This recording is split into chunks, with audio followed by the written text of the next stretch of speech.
saying it ain't enough disk space to store a stream. What the hell? Right.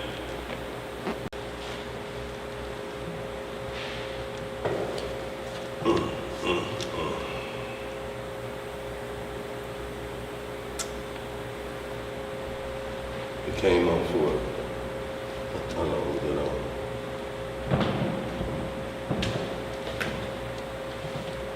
It don't even say how long it was on. It wasn't on long.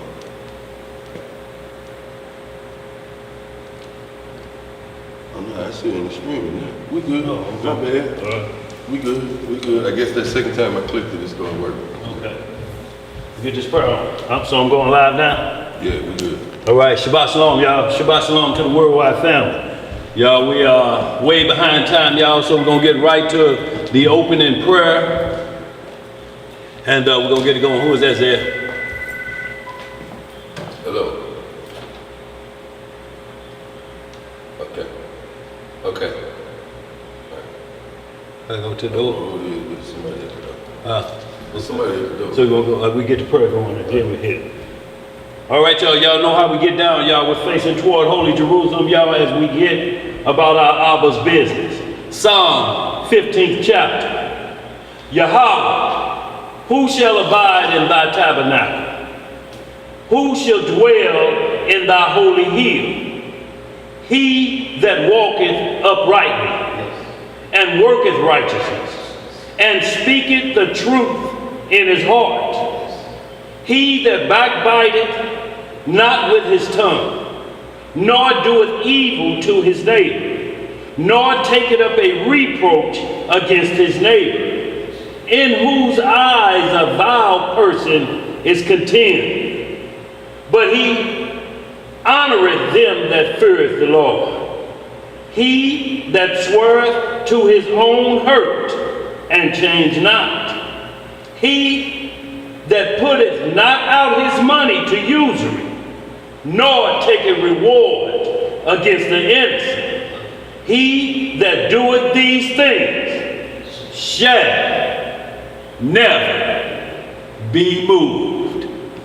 Hallelujah! Say loud. Yeah, y'all, we on limited time right now. So y'all, we gonna move forward with the lesson at hand. And y'all, today's lesson is called Line Upon Line. Now we're gonna get started in just a minute. Just waiting for Zebediah Boaz to kind of let a assembly member in right quick. We're gonna get started here very shortly with today's lesson, Line Upon Line. And this is a question that's often asked many times, line upon line. How was that manifested? How does that work? Y'all, hold on, we running super late today. Let me get this menorah lit.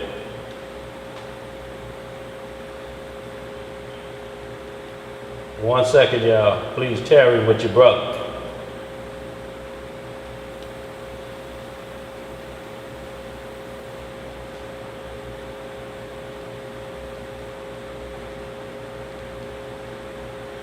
Once again, I want to thank all of the supporters of this ministry and also the radio network. Y'all is greatly appreciated. What y'all do for us, as well as all of y'all who also send up the many prayers that are needed for our protection, y'all, as we get closer to the day of the Lord.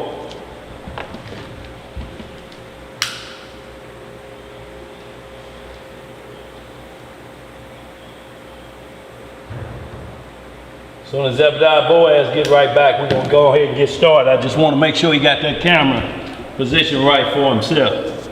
But like I say, line upon line is a subject matter that it seemed or appeared to be like it's rocket science. Like there's a special technique that only is given to prophets or some mysterious high priest to understand line upon line. Shalom, y'all. Shalom, shalom, shalom. Y'all got on in here, did you? How y'all doing? What's up? What's up? What's up? We really Negro time today, but y'all come on in. Good to see y'all. Sister Patel and fam, man. So y'all, where we at right now is, like I say, line upon line. Is that focus good? Yeah. You good on everything? I mean, line upon line, y'all, is a subject matter, y'all, that needs to be explained. And what this will do is almost for certain ensure that you are interpreting these scriptures rightly, so that you will not be at first judged of yourself, nor anybody else can judge at you upon how you're doing line upon line, y'all. So we're gonna get right into it to get a clear understanding of line upon line. The first thing we must always understand is that the law exceeds everything. Yes. There's no language, there's no gift of the Most High. There's nothing that supersedes the law, because it's the Most High's righteousness. It's what allows him to measure you with a free will, being able to be in his presence.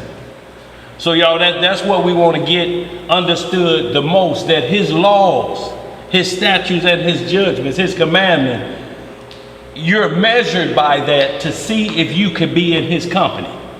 If your mindset is line upon line, basing it off the commandments of men, it's going to be a problem for you. You're deep into Pharisee or Sadducee doctrine, and you're not rightly dividing the word of truth. So just like, I'm not going to belabor it anymore, just like dominoes, and I use this, don't want to use a board game, but for all to understand. If you got players, you know how many players can be at a table. You know how many bones each individual will get. And you start off saying, it's 15 to get on board, and 10 thereafter, if that's the rules that everybody must agree to at that point in time. So that after one house is built, one won't say, wait a minute, you know it's 15 to get on board, and somebody's 2 houses in. So in like manner, you don't want to get into a line on line, line upon line, precept upon precept discussion, and nobody has laid forth the rules of the engagement concerning the gospel of our Heavenly Father given to his only begotten Son. You cannot get it in order, because at that point, it's a free-for-all. It'll be Mars Hill. It'll be Acts 17th chapter. It'll be everybody has their own opinion at that point. But when we start off, everybody, friend or foe, they must, and you must, make sure when you're discussing our Father's business, you start off with his rules. Just like any job you start, they give you the rules. You cannot be late this many times, this how many vacation days you get. If you do this, we could terminate you. This is up for grounds of termination. So before you sign that letter, they ask you, do you agree? Once you say yes, then everything from that perspective is, how well do you know that contract that you signed? So in like manner, how well are you understanding the covenant that you say you were part of, that was given to Moses on Mount Sinai? Technically, if we want to go all the way back, given to Adam, the first man on earth.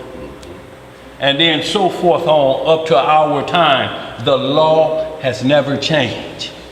They'll try to change the law or tell you it's been changed with word etymology. They'll tell you this version of the Bible is no good because there's a verse missing. The only verse you have to be concerned about missing in that Bible is out of Exodus 20. If those 10 commandments change, you have to put that Bible down. If the 10 commandments are the same in the NIV as it is in the King James Version and other versions, then you know it's a language translation that's missing. A lot of people say the NIV, well, the one verse is missing out of Acts. It ain't missing out of the Bible, it's in the footnotes. So you can say, well, yeah, but that throws your reading off. That missing verse compared to the law, if that breaks the law and that's what they did, then you get rid of that book. If it was taken out to alter the law. So I ain't gonna belabor that anymore. We're gonna get on with it. And for y'all to understand what I'm talking about, we're just gonna hit the first two verses of Exodus 20, the 10 Commandments, just so we get an understanding of the law. Is there somebody that knows that? It's probably Nat Turner. Hello. Hello. Okay. Yeah, that's it. So I'm gonna get right to Exodus 20th chapter, and y'all read all the way down to the 17th verse. But right now we just want to get to what is the measuring stick, the rules we have to get to, and understand that we'll get right to the 2 witness rule so that we understand. Once you let somebody on the playing field or discussing these holy notes without the rules, you then allowed confusion into the discussion. It's going to turn into what we call a debate. And the scripture is not about debating. It's about reproof and correction of understanding and righteousness. Just like we read that psalm, starting off Psalm 15. That's the whole question. How can I get next to the Most High? And that means you have to understand his scriptures, his laws from 4 sides. He said this is the only way that you're going to be able to understand and pass understanding on to another individual concerning my word, is everything must be explained with 2 witnesses that paint the same exact picture of that particular subject matter. Not grabbing, because this one say higher here, and then you grab a higher over here, and they have 2 different subject matters that this law is being used for. You cannot, that's not precept upon precept. It's line upon line so that you get full understanding from 4 different ways. And those 4 different ways are free and bond, male and female, rich or poor. Every law deals with every one of those situations. Every situation that you're in, you must look at that law from all 4 of those sides. If this one don't pertain to a woman, then you extrapolate it, but you at least have to look at it. Like if we just went to talk about the beard law, what does that have to do with female? Only part it has to do is with Deuteronomy 22, if it's that point. If she wears anything that pertains to a man, if she puts on a weave beard, just have it glued or sewed in, then it's violation for that female. And then you have the male that you have to deal with, and then you have to deal with the male and female that may be bond in jail on what they have to do. Can they wear a beard in jail? Can they do that? How does the law apply to them? And then how does it apply to rich and poor?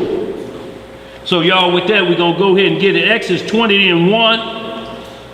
Exodus chapter 20, verse 1. What it say?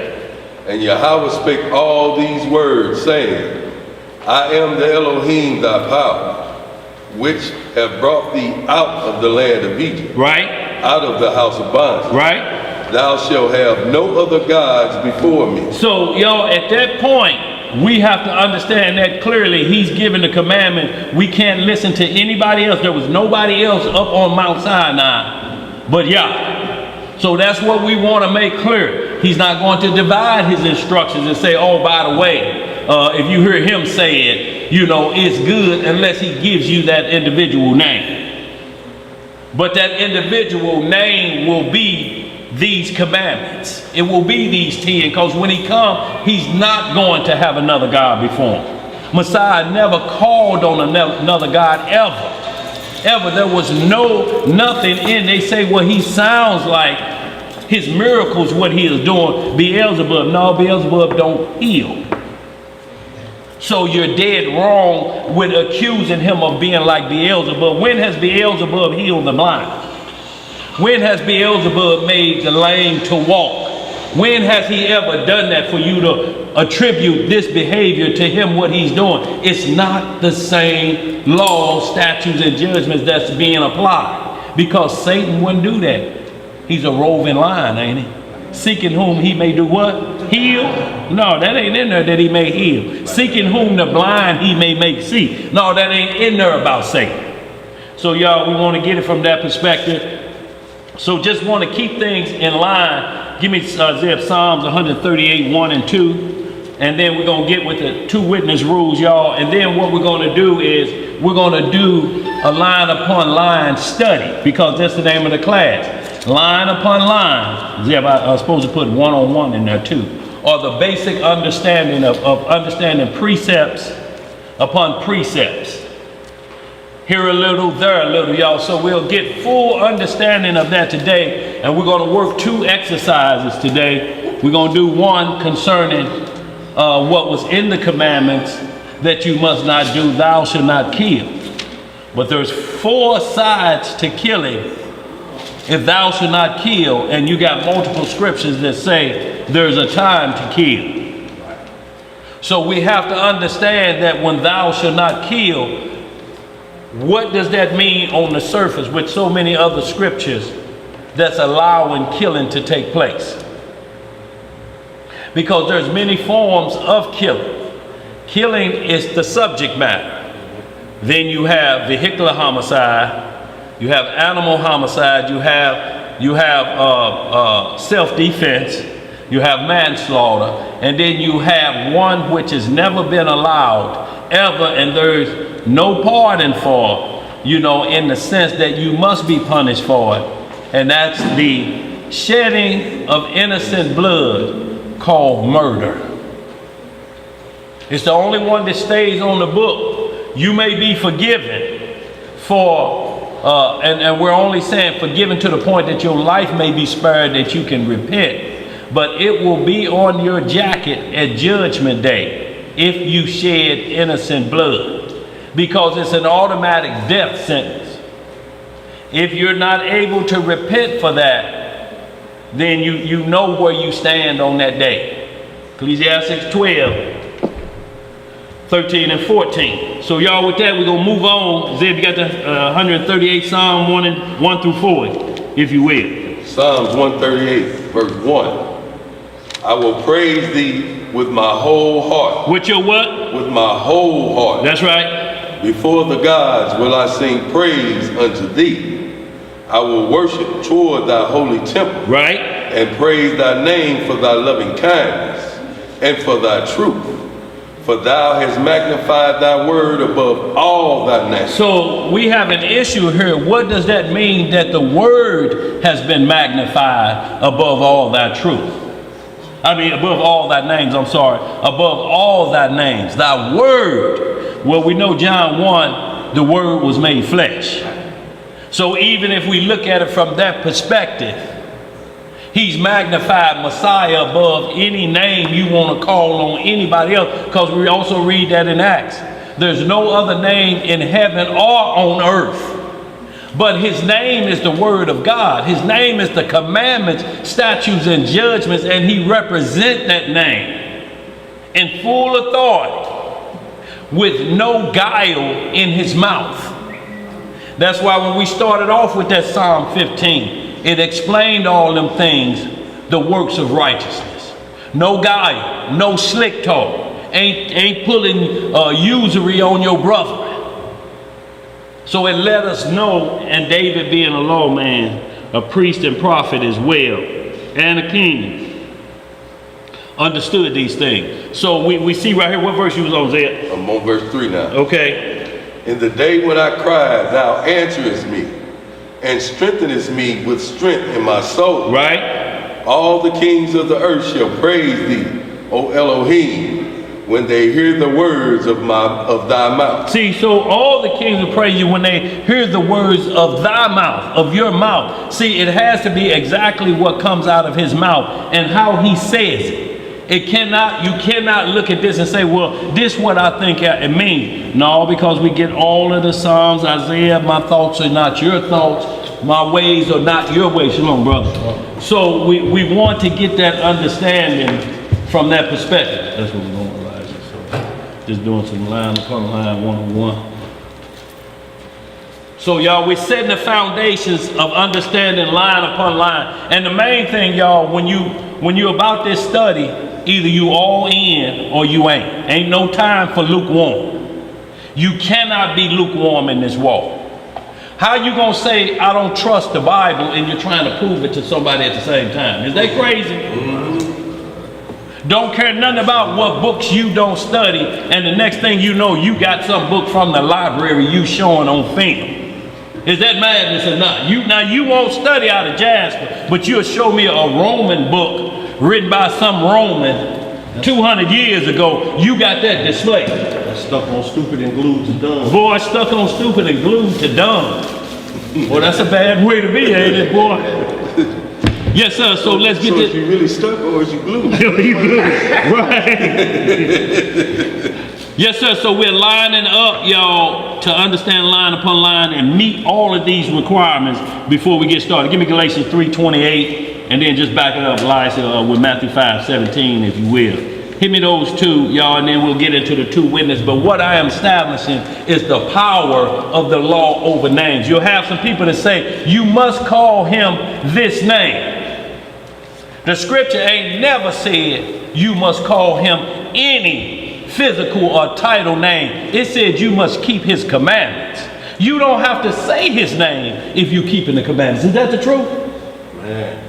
If you're doing the commandments, you ain't got to open your mouth. you don't have to open your mouth. What would you have to open your mouth about and say what name it is? If those people know the gospel, if those that you know, the sheep know my voice. That's right. If you hear it, you know what doctrines he's teaching. But what's happening here, we're hearing commandments of men. And you're starting to name men you heard this from. And you'll hear men talk about, I give double honor to this man. And that man got a title that ain't supposed to be in the running. High priest or captain of 5 or 10 or 15 or 25. But before y'all hit that, so we get some understanding on, before we get to the law, this is the administration.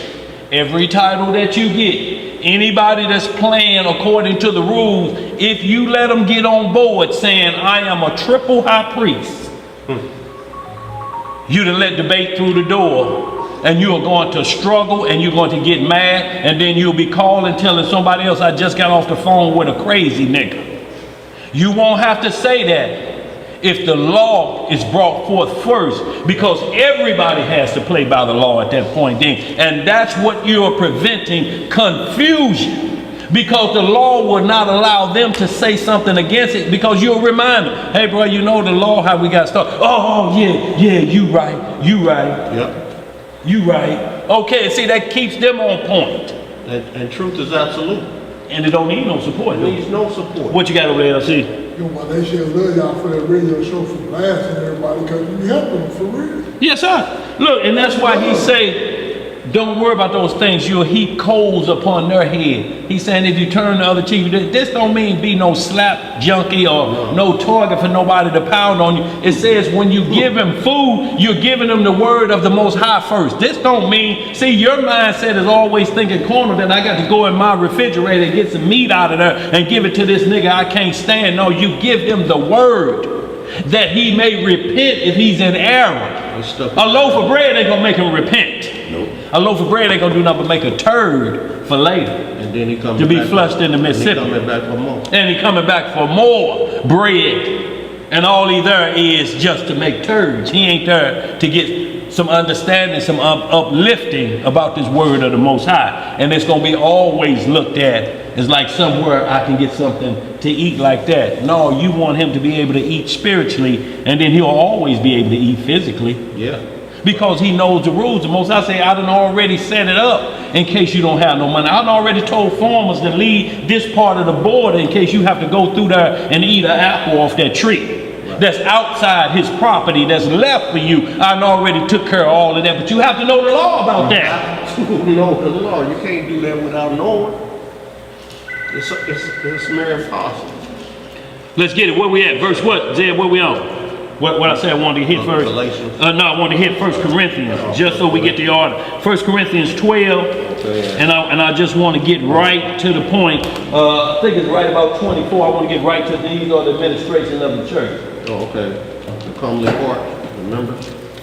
Yeah, well, say, this is the, okay, Matt Turner, see if I can pull up. Okay. That's him? Okay.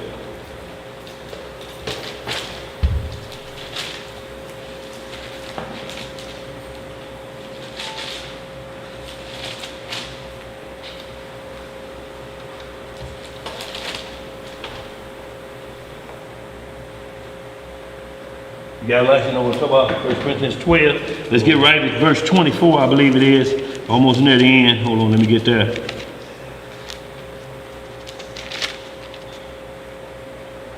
You want. Or do I want 2 Corinthians 12? Maybe 2 Corinthians 12. I want right where it says this is the body, the church body. Let me get 2 Corinthians 12. Hold on, y'all. Be right there. I just want to establish that. What was that Galatians one more time? Huh? What we just did? No, we're gonna get Galatians 3:28, but what I was wanting was the assembly. 1 Corinthians, I know where that. I tell you what, Lights, go on hit that while I grab that. Go ahead and get that Galatians 3:28 for me.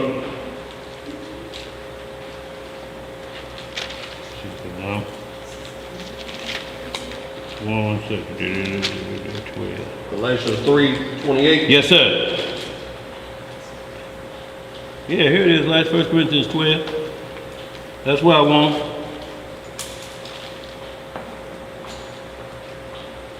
But go ahead, I want you to get that Galatians 3:28 while we're there. There is neither Jew nor Greek. Right? There is neither bond nor free. Right? There is neither male nor female, for ye are all one in Yahushua Hamashiach. And if ye be Hamashiach, then are ye Abraham's seed and heirs according to the promise. So that's what we need to get understood first, that he's saying male nor female. That means, bro, everybody is on the line. Everything that breathes oxygen and got a soul. This is not excluding the rest of the world, that they don't have to keep laws, statutes, and judgments. Because then what that means is he put us in the hand of somebody that that's already doomed to hell, and he's got them in charge of you. Do that make sense? That's like your parents leaving you with a pedophile, a known pedophile. It's been known to happen though. Don't y'all get in the bed until I get home. Don't you undress in front of him. He shouldn't be there at that point. So y'all, that's all I'm saying. But that 1 Corinthians 12, back that up. I was starting about verse 28 is what I was looking for. It may be, hold on, Okay, all right. You know what I'm saying? I got you. Verse 28. Okay. Start at 27 though. And y'all, and this is the church body. So once you understand line upon line from this perspective and understanding what priesthood we are under, that's the first thing you have to acknowledge also. Are we still under the schoolmaster? Once you say no out of your mouth, you cannot allow them to go back into that old priesthood on you to explain a line upon line, because it's going to be off. It's going to leave room open. It's not going to fill in all of the gaps, and then it's going to allow for personal interpretation. And these scriptures does not do it. It's full proof of private interpretation. 2 Peter 1:20, the word is of no private interpretation. What you got, LC? You say schoolmaster, you mean iron, huh? Yeah. That means, and understand when we say the order of Aaron, this has nothing to do with Aaron himself.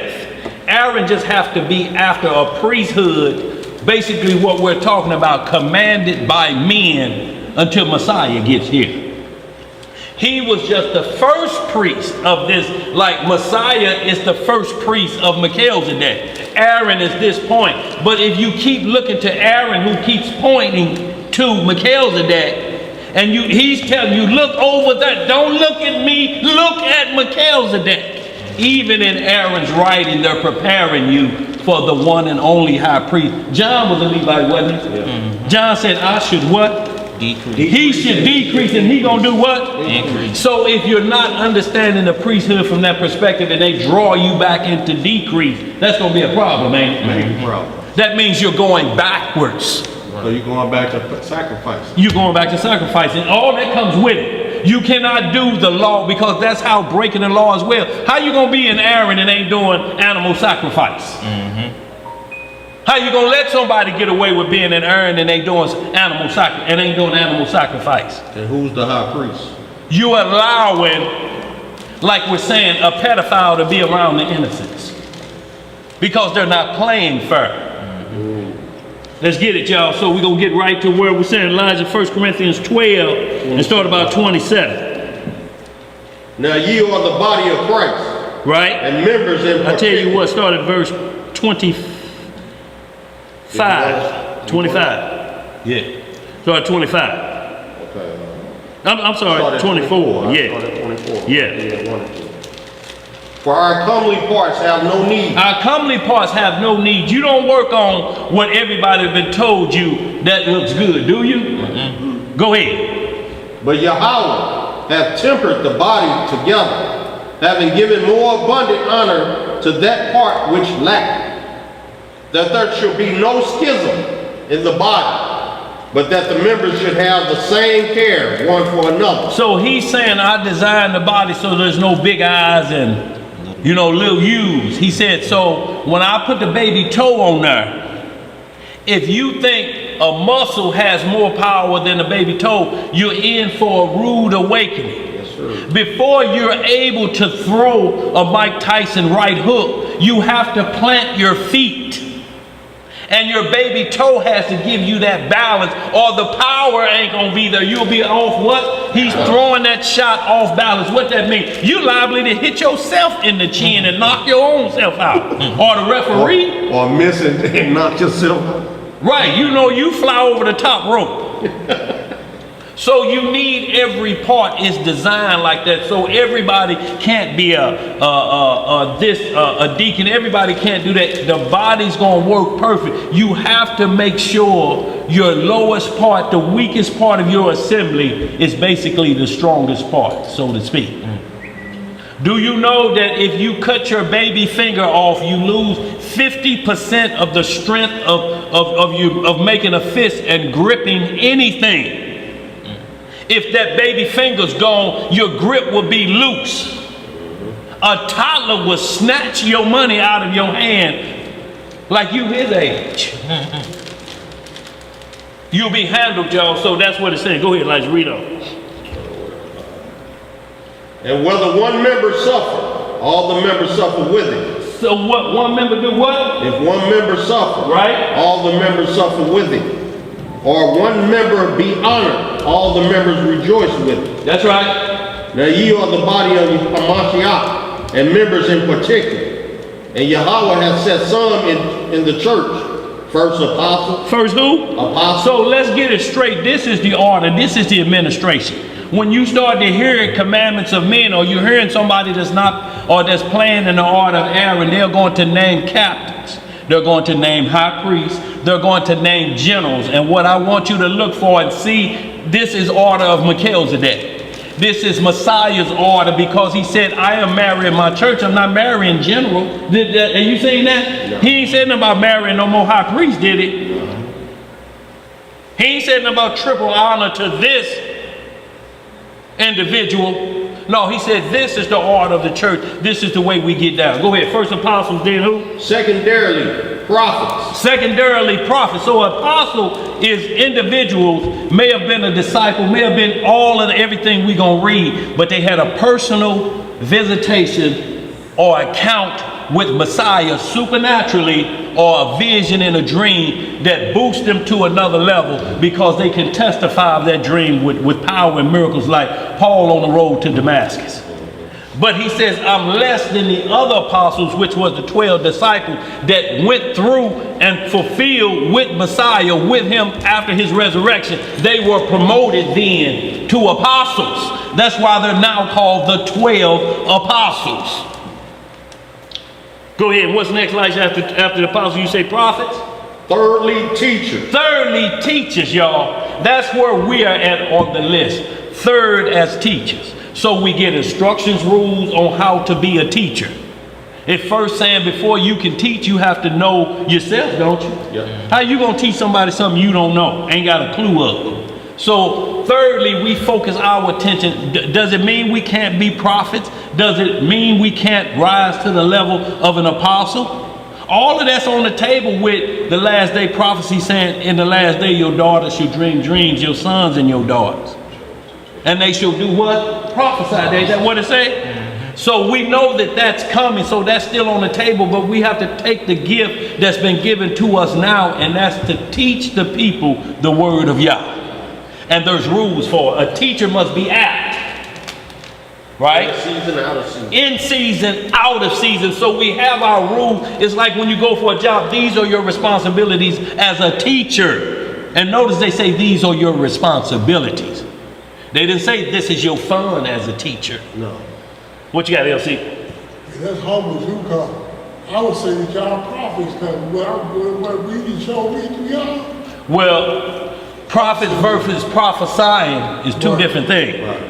A prophet will have a vision and say, tomorrow at 3 p.m., Go out and do a helicopter gonna fly over the Sears building. At not 2:59, not 3:01, at 3 o'clock, when we go out there, it should be a helicopter flying up there.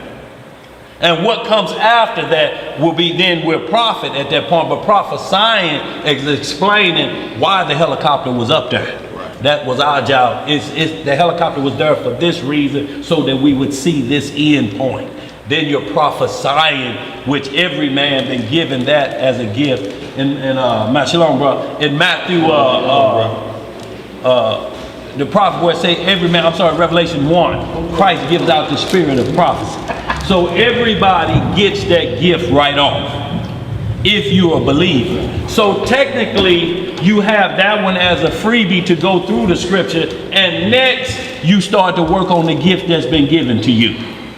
Everybody don't have the same gift. You cannot program everybody for the same gift, or you're going to have a church of the Nicolaitans. Like Revelation 2, it's going to be one man calling all the shots and one gift for the whole body.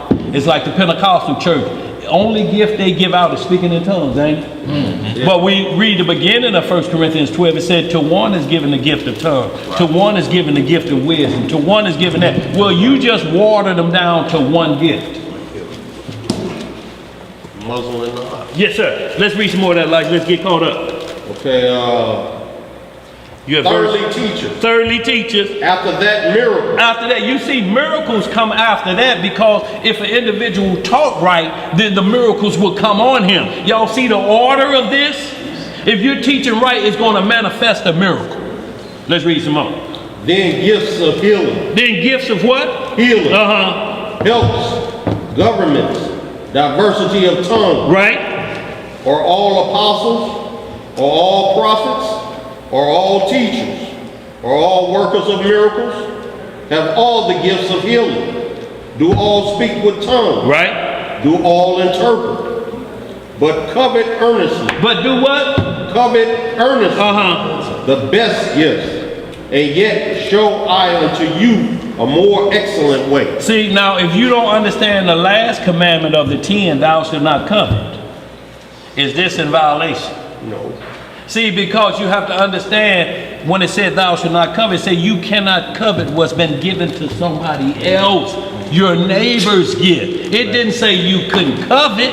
It just said covet the best gift. Seek and want the best gifts not belonging to somebody else, because you're going to cause schism in the body.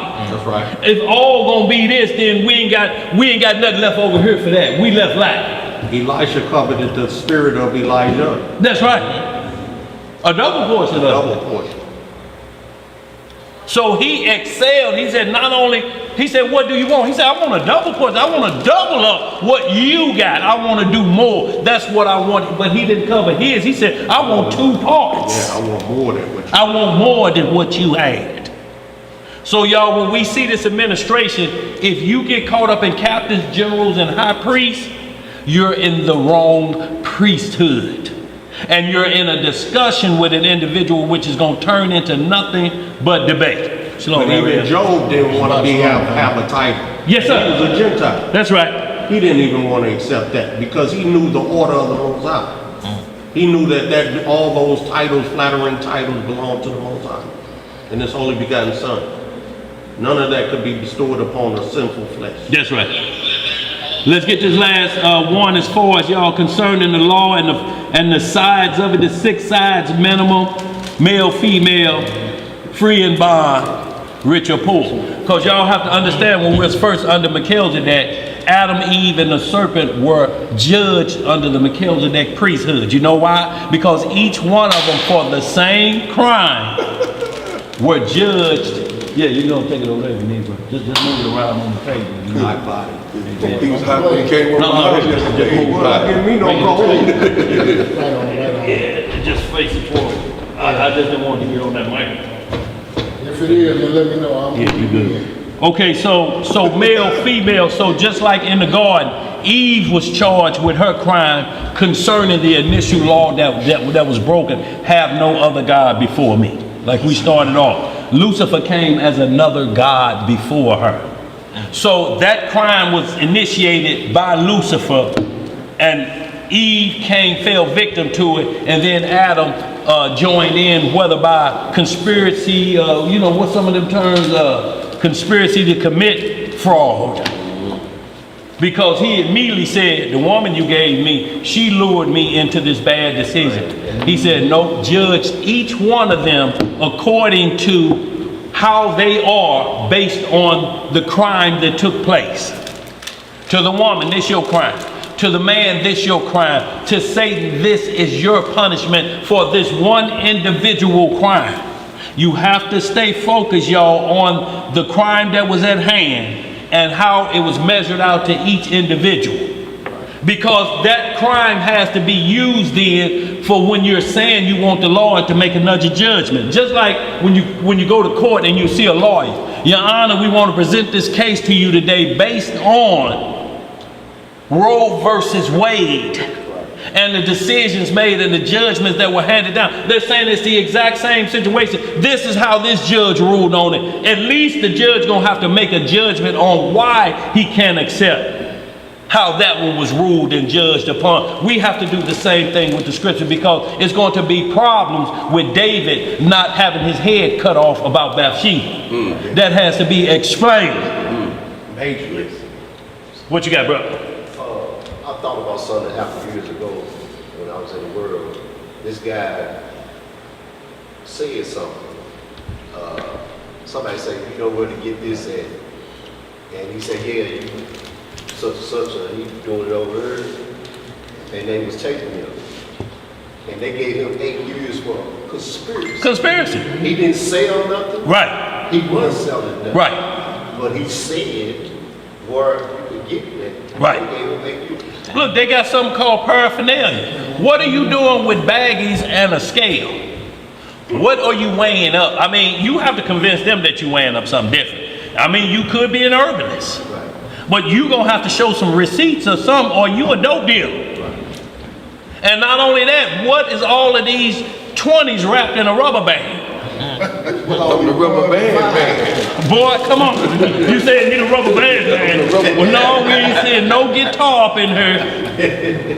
And you ain't pulling none of them stumps of Felipe Wynn. He was a rubber band man, wasn't he? Coming back on stage. Y'all know he did that every concert, come back on stage. And then they told him, you need to stop coming back on stage like that. We getting tired, the band tired. He did it again. Do you know the lights fell on top of him and paralyzed him? He ended up getting hit on the head and was paralyzed. Never did record again.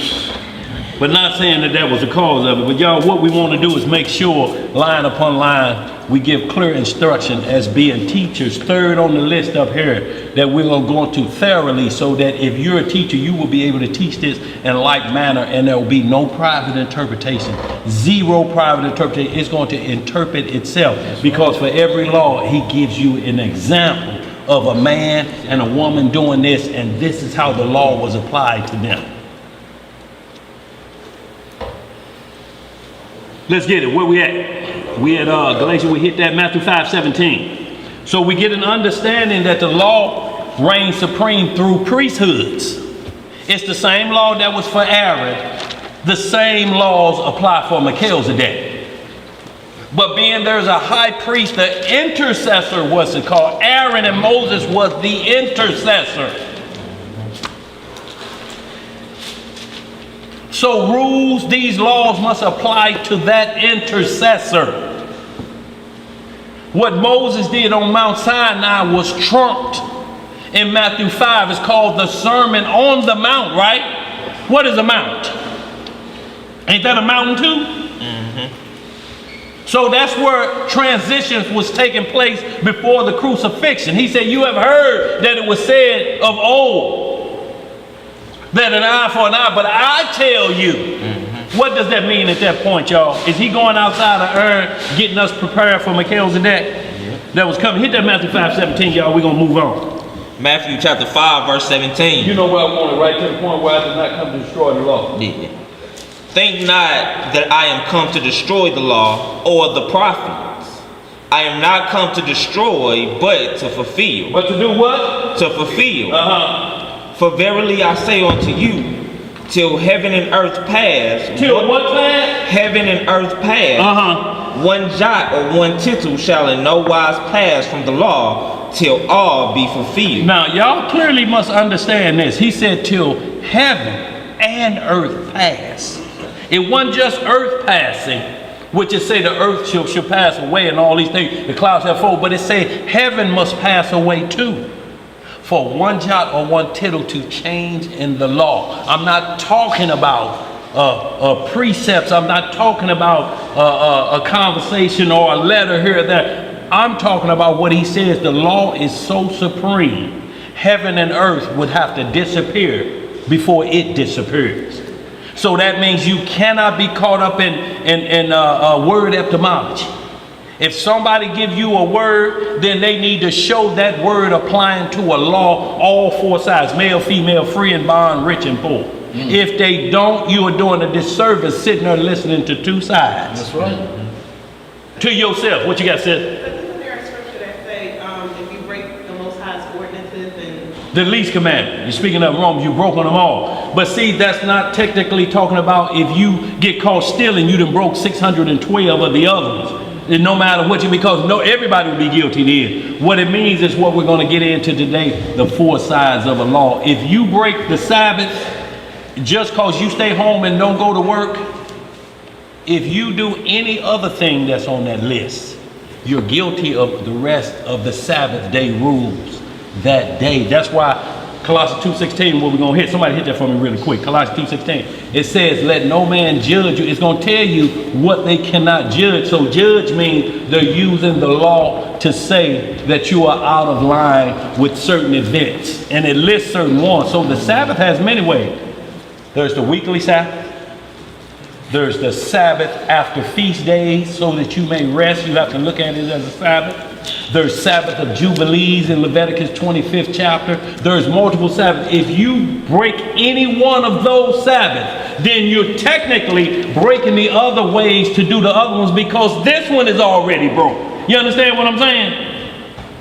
If you got all additional problems, math problems, how then do you slip a subtraction in there?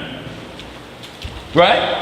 That'd be a problem, wouldn't it, Elisha? Yes, sir. So go ahead and hit that for me, man. Colossians 2:16, and we're going to get rolling, y'all, because I want to get right to the heart of this and get to the two examples. And our examples of the case study today will be the word kill, according to the law, and its four sides. And then we'll do a case study of adultery, both spiritual and physical.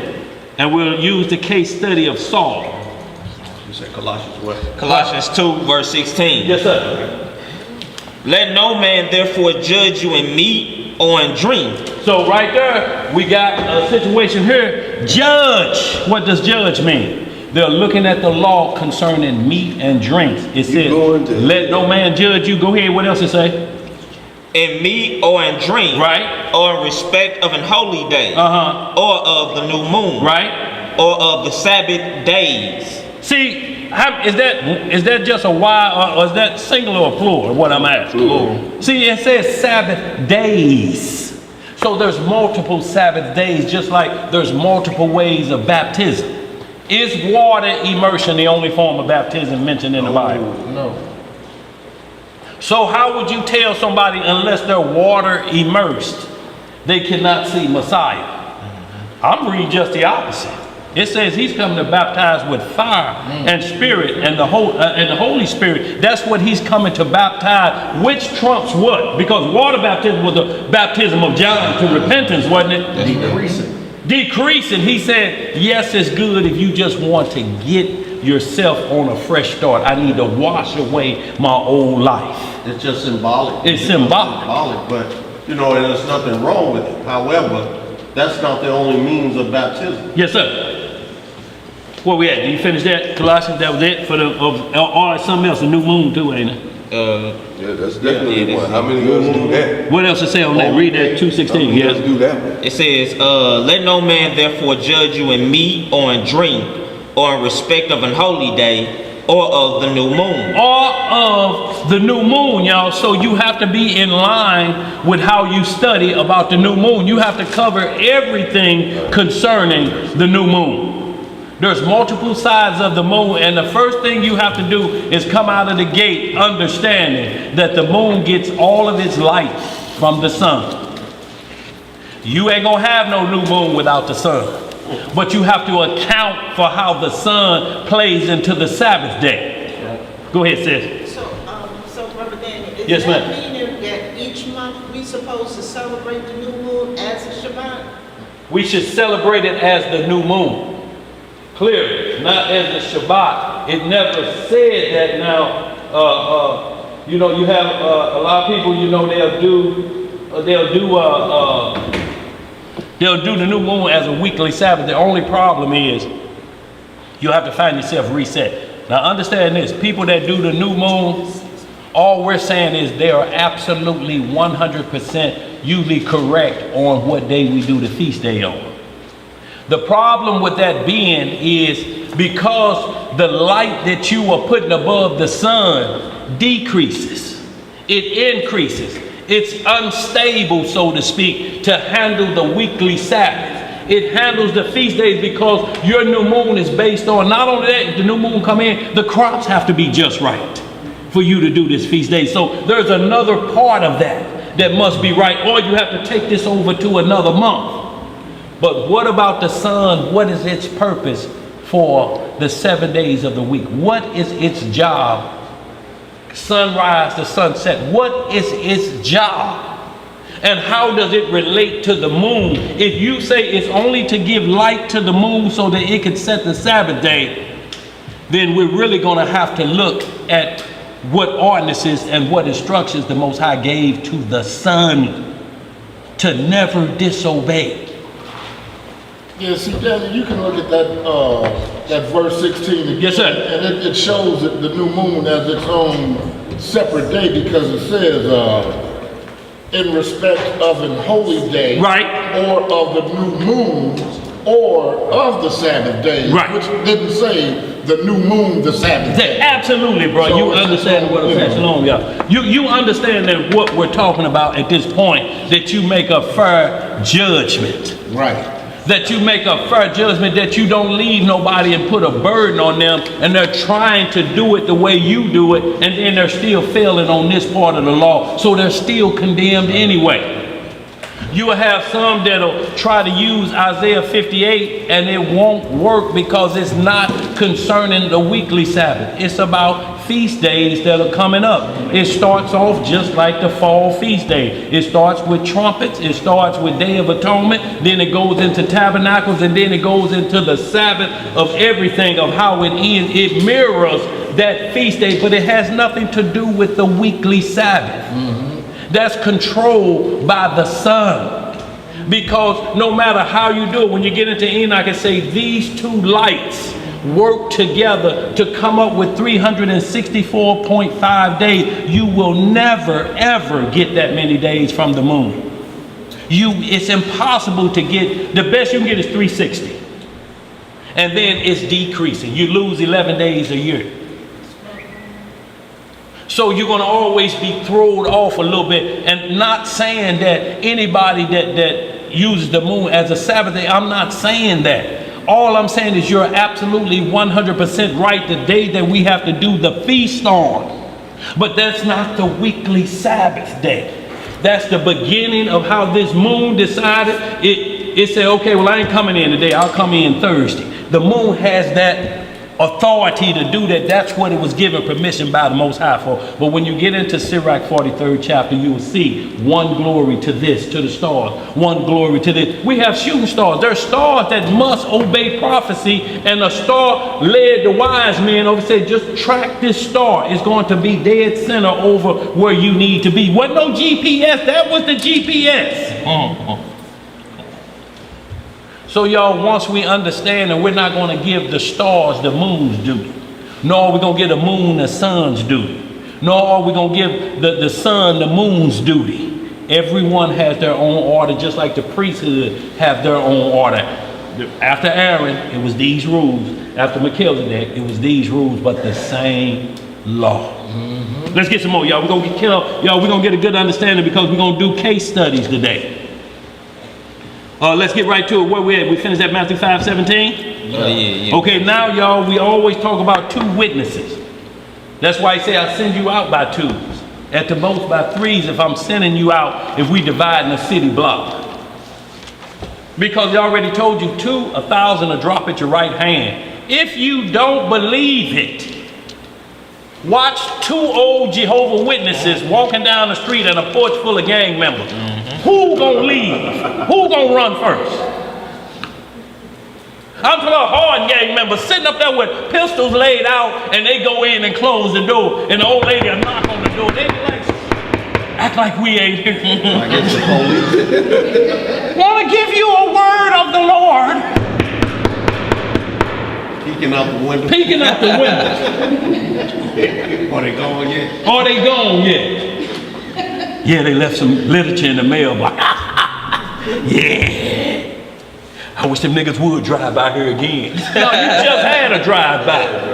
And then deal with 2. They did a walk. Let's get it, y'all. Where we at? Let's get right to it, y'all. These 2 witnesses, John 8:17.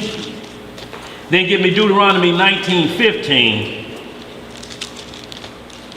And we're just gonna do the quick hitters, y'all. Y'all read all in between.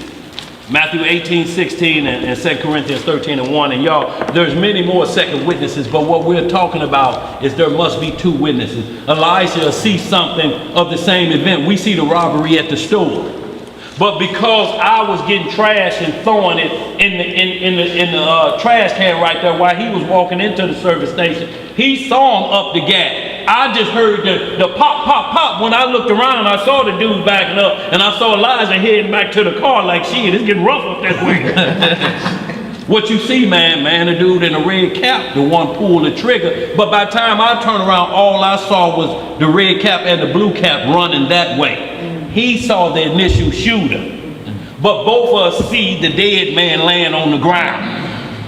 So that's why he says 2 witnesses, because, and then every system set up, you must be by 2 witnesses that they judge on, that they can force you on the crime. They get your written confession and your verbal confession.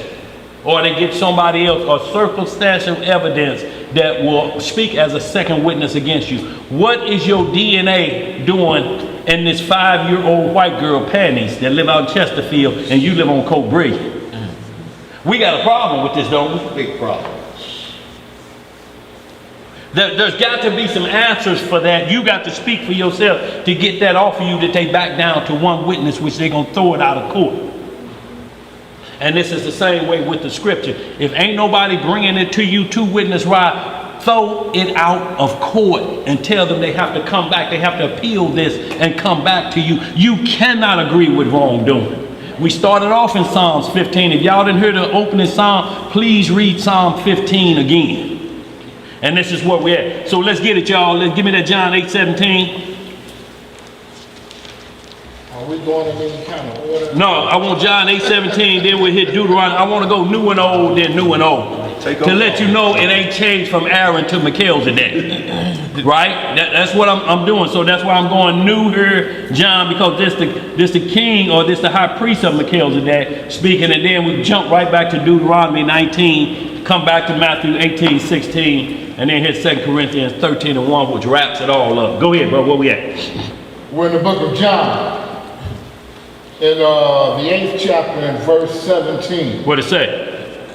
It is also written in your law. In your what? In your law. See how Messiah always spoke to them. And Satan, your adversary, start off the same way, don't he? Yes. What did God command you? How at that point then do you say he made me when he's asking you, do you know the law of your God who you say you worship? What is his instructions if I show up, if I come on the scene? What is his instruction? We shall not listen. Did she tell him what the instruction was? He told him what it was, didn't she? Do not listen, do not touch it. But you know what he asked? And the same thing a man I asked a married woman. But are you happy? He don't want you to said say no fun. Huh? All it takes is that well. And they just pondering for a minute, am I happy? Well, what happiness can he bring? You in the grocery store, he ain't offered no gift certificate to pay for all the groceries you want. That's right. He ain't asked how many short leggers at home we're gonna stock up on Pampers while we're here. I need to show you happiness. But you know what only happiness he talking about? 2 or 20 minutes. Y'all ain't no needing us playing around. You know what he talking about. That's all the happiness is gonna be. One or the other. And then there'll be major sadness after that, won't it? Amazing. A life term. Let's get it. Where we at?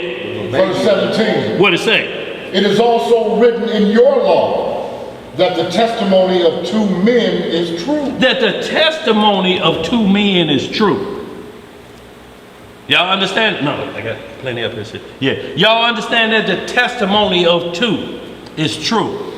If you allow for man worship, you're only going to have 1 witness because he said, I'm telling you what to do. I'm the only witness you need. I'm the only witness you need. Boy, we done heard it all, ain't we? Let's get it, y'all. The next verse. Come on, y'all. Hit that Deuteronomy 19:15. And then back that up with Matthew 18:16 and 2 Corinthians 13:1. And then we'll move into Isaiah 28 for the subject matter, line upon line. And y'all will get some clear understanding on what that means, because that can be broke down many ways if you're not following the 2 witness rule for the same subject matter at hand. Look, when Satan came to the Messiah, Matthew 4:4, he didn't come with a whole nother subject top. He dealt with a man that was fasting for 40 days and for 40 nights. And the first thing he asked him is, what do you do coming off a fast? Do you jump right into a bowl of cereal or call a pizza place? He knew where to start from. Make these stones bread. You haven't ate. Messiah responded with, man should not live by bread alone, but by what? Every word. Every word. Not some of the words, not the few words that I want to deal with, but by every word. So y'all, that means from Genesis 1:1 to Revelation 22 and this last verse, what's that, 16? Yes, sir, 22:16. So every word is pure. When you see them terms and you understand that, how then do you get caught up into word etymology, which may consist of language changes? Another example I'm gonna give y'all, then we're gonna move on. Like the beast of the bottomless pit. And they say languages don't transcend.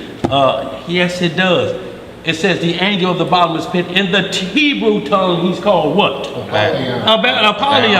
In the Greek tongue, he's called what? So the bottom line is, whatever you call him, we're talking about that no good scoundrel in the bottomless pit. You call him that, but I call him this, but where is he located? In the bottomless pit. So languages are transcending. It has nothing to do. It has, why is he in the bottomless pit? It's not about language. It's about fallen angels that refuse to do the law up there. You know they ain't doing it down here. And see, that's what Satan uses his wordplay. Yes, sir. You notice this country deals on wordplays. All about how you word a certain thing is how they either convict you or set you free. That's right. Suggestive and Yeah. Yes, sir.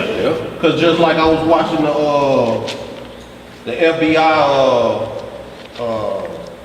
review thing on The Congress file. Yeah. Oh, a few days yeah. ago, and they were talking about, you know, black Hebrew Israelites being on a watch list. Right. So the guy, the FBI director, says we don't investigate groups. We investigate individuals and co-conspirators.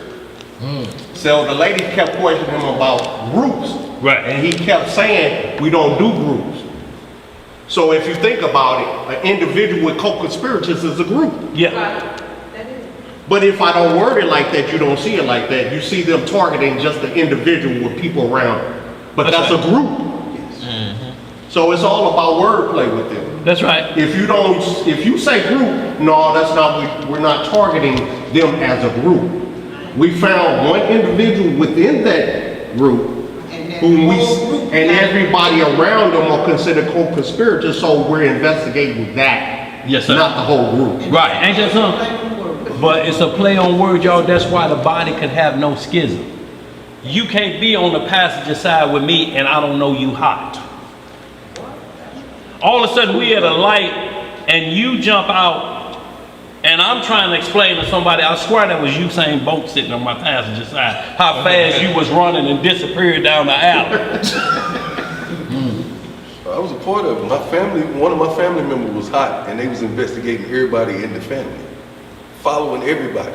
And they know they hot. This is what we're talking about, that Psalm 15. When you know you hot, you have to tell your brother, I'm hot as fish grease, partner. I'm not gonna have a seatbelt on and my door gonna be unlocked. You slow, Thomas. You don't have to answer any questions for me. Do some jump out. What you got, LC? What you say, bro? Hey, look, you supposed to be around like-minded individuals that you can trust like that. But today's law, what we're talking about, man's law, is you'll have a friend of a friend who's the friend of your cousin riding in your passenger seat. You don't even know what his first name is. You just know what they call him. What they call him, man. And how in the hell is his partner in the back seat named Do Dirty? What the hell is you doing? Do dirty. Right. Let's get it, man. Well, go ahead, sis. It's the same thing where when they invest, when you're working for the government and they go top security, they're going to invest and do all they can to check that person that's going to be working for them, but they're also going to check their immediate family And friends. and friends. Closest friends. All of that comes into play. Oh, Because it's about character. Shalom, bro.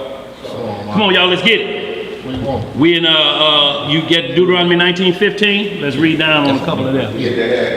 Deuteronomy chapter 19, verse 15. Yeah, 15. Okay. One witness shall not rise up against a man for any iniquity. See, one witness shall not rise up against, it says for any, I don't care which one it is. Read that again. One witness shall not rise up against a man for any iniquity. For any iniquity. Go ahead. Or for any sin. Or for any what? Sin. And any sin that he sinned. At the mouth of 2 witnesses or at the mouth of 3 witnesses shall the matter be established. Shall the matter be established, y'all? And we're talking about the matter. What is the subject matter at hand that we're dealing with? We can't make this sin that sin. We can't make abortion sacrifice to Molech. In your mental, you could think it, well, the child is being given away anyway. No, one is we're having this baby to put it in the fire. The other one is we made a mistake. You said you was on birth control and I said I was only gonna go this far. And Coitus Interruptus was gonna take place. Who is that? Coitus Interruptus. We went to school with him. Yeah. So, well, yeah, him. But what we're talking about at that point, they're not the same thing, even though it's still the murder of innocent children or blood. But there's certain situations with one that the other one don't offer. Molech is strictly Molech is not by accident that you give your child to this. This could be rape. It could be incest that you have to get rid of a child through that form. It may be that the child, they're saying one of them gonna live, either the mother or the baby, because of how it's wrapped around her, and we're gonna have to terminate this. You gonna sis? Yeah. Okay, so do you need me to talk to you? I'll talk to you. Okay, okay, all right. So y'all, at this point, y'all, we're looking at the law of that and the witnesses. You cannot make them the same. All things that you have in common is that a fetus is dying, a birth of a baby is dying, and then you got two different things. One is a baby that's full term. There ain't nothing about miscarriages, sacrifices to Molech. Molech don't want that. Molech want a baby kicking. Yeah. Fresh with 2 arms, 2 legs, and the decision you made because you were so barren that you didn't trust in the Lord no more that he was going to open your womb. You made a deal with the devil. The devil said, I want that baby. You like, well, shit, I'm changing my mind in 9 months. You watch and see, devil. And all the devil representatives show up. This is what we come for. Now, we can take it like Charlie Manson and his crew did, Sharon Tate's baby. Carve it out. Or you can give it up willingly because you signed the contract. What you got, bro?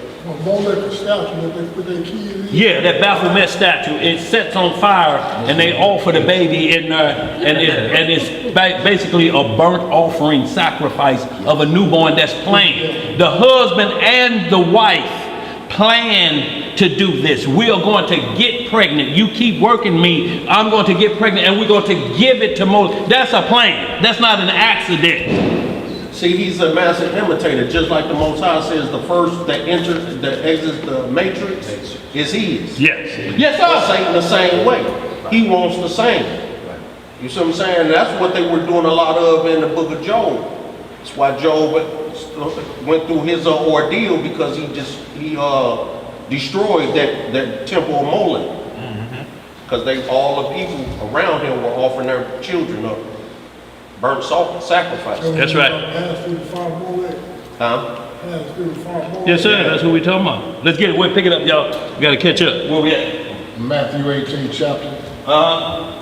You want to start at 16, but can you start at 15 in the code? Yes, sir. How far did we go down on the 2 witnesses on that Deuteronomy 9? Y'all read on down the rest of that, because it has a couple other good things about judges and diligent inquisition. I tell you what, give me back that. Give me that to the end of Deuteronomy 19. I just want to get to the end, then we jump at that Matthew 18 and that 2 Corinthians. We're going to hit Isaiah, and then we're going to get into the subject matter. We're running good time. I think I can get both of them here shortly. We got about 1 hour, 37 minutes and 90 seconds. 90 seconds? You have that excellent time management. We always Yes, sir. add some extra minutes. Yes, in the sir. second. Time is crucial.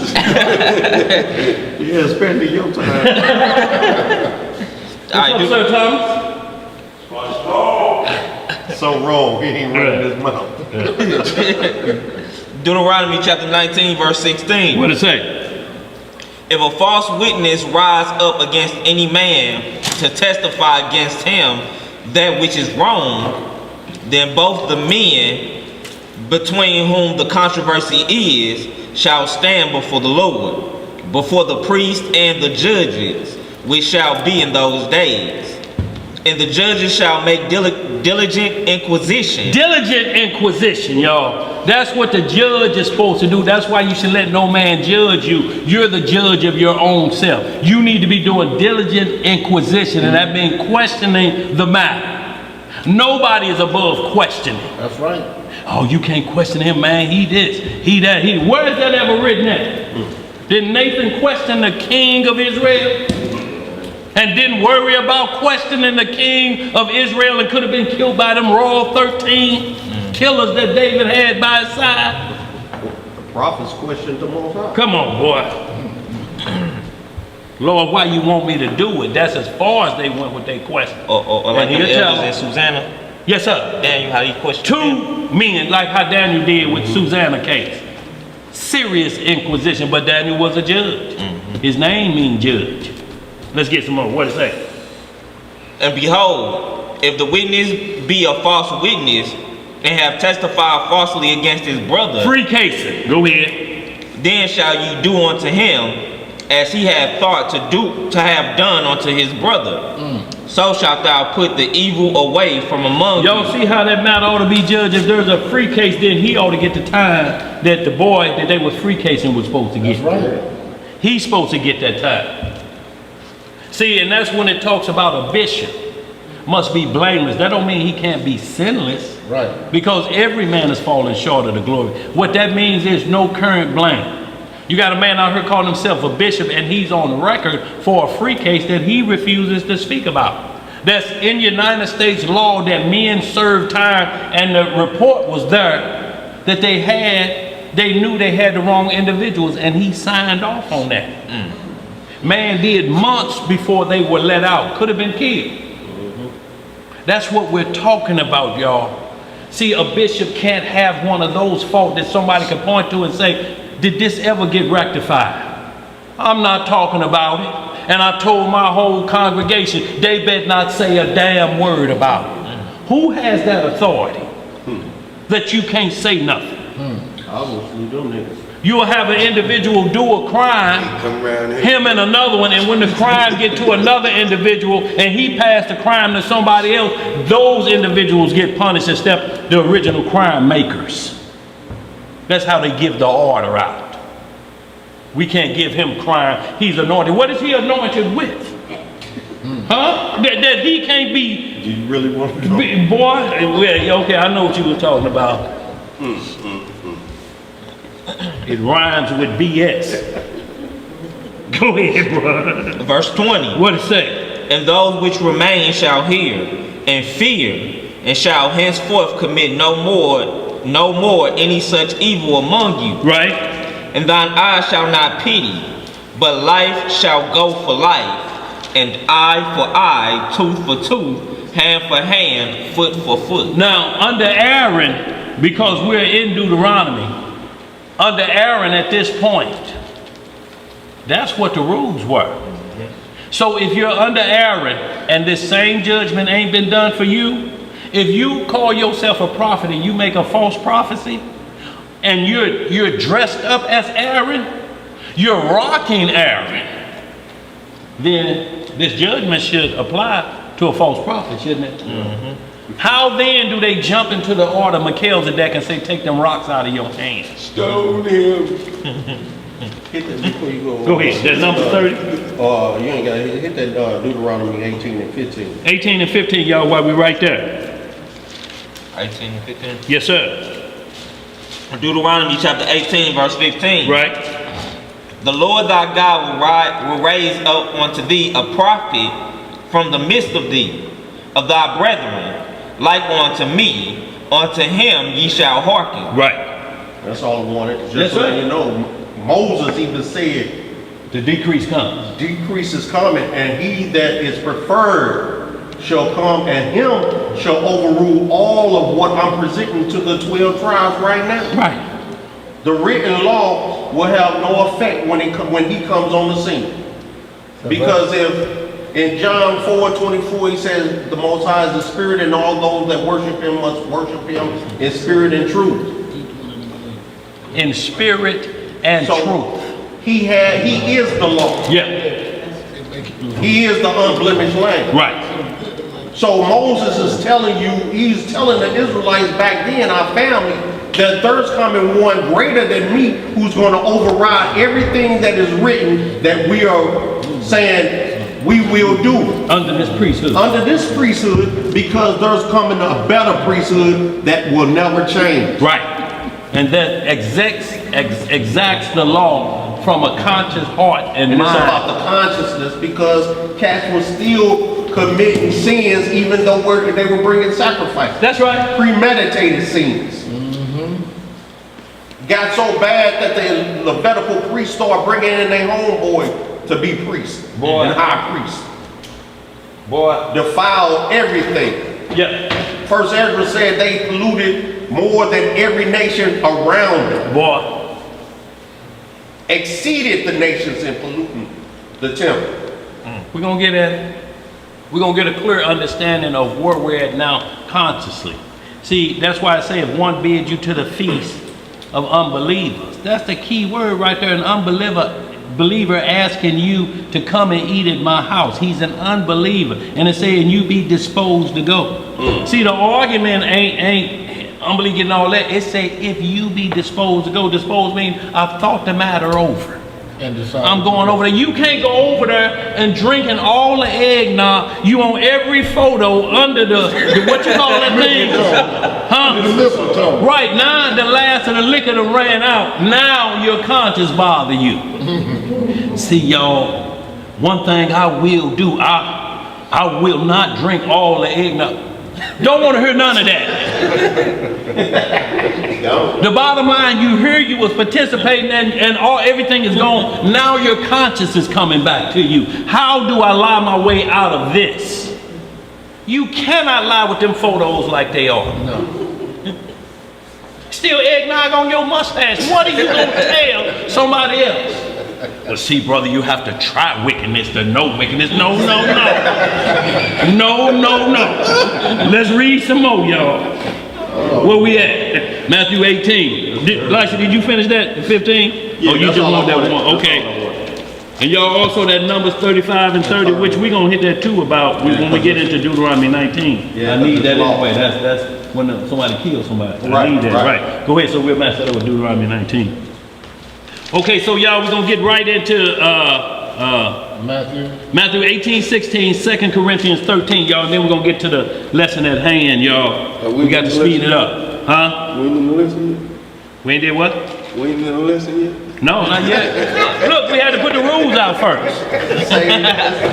Look, we had to put the rules out first. You have to know the rules. Everybody is like, look, whenever meeting you go to, they always put the rules out. You may be doing like this, and that's if you know the rules already. You know what they're going over. You can be looking over here, playing with your phone or something. If you know, the problem is if they call on you, and you doing that and don't know what's going on, you ain't paying attention. Huh? And so y'all, what we want to do is establish the rules of engagement because this is spiritual war.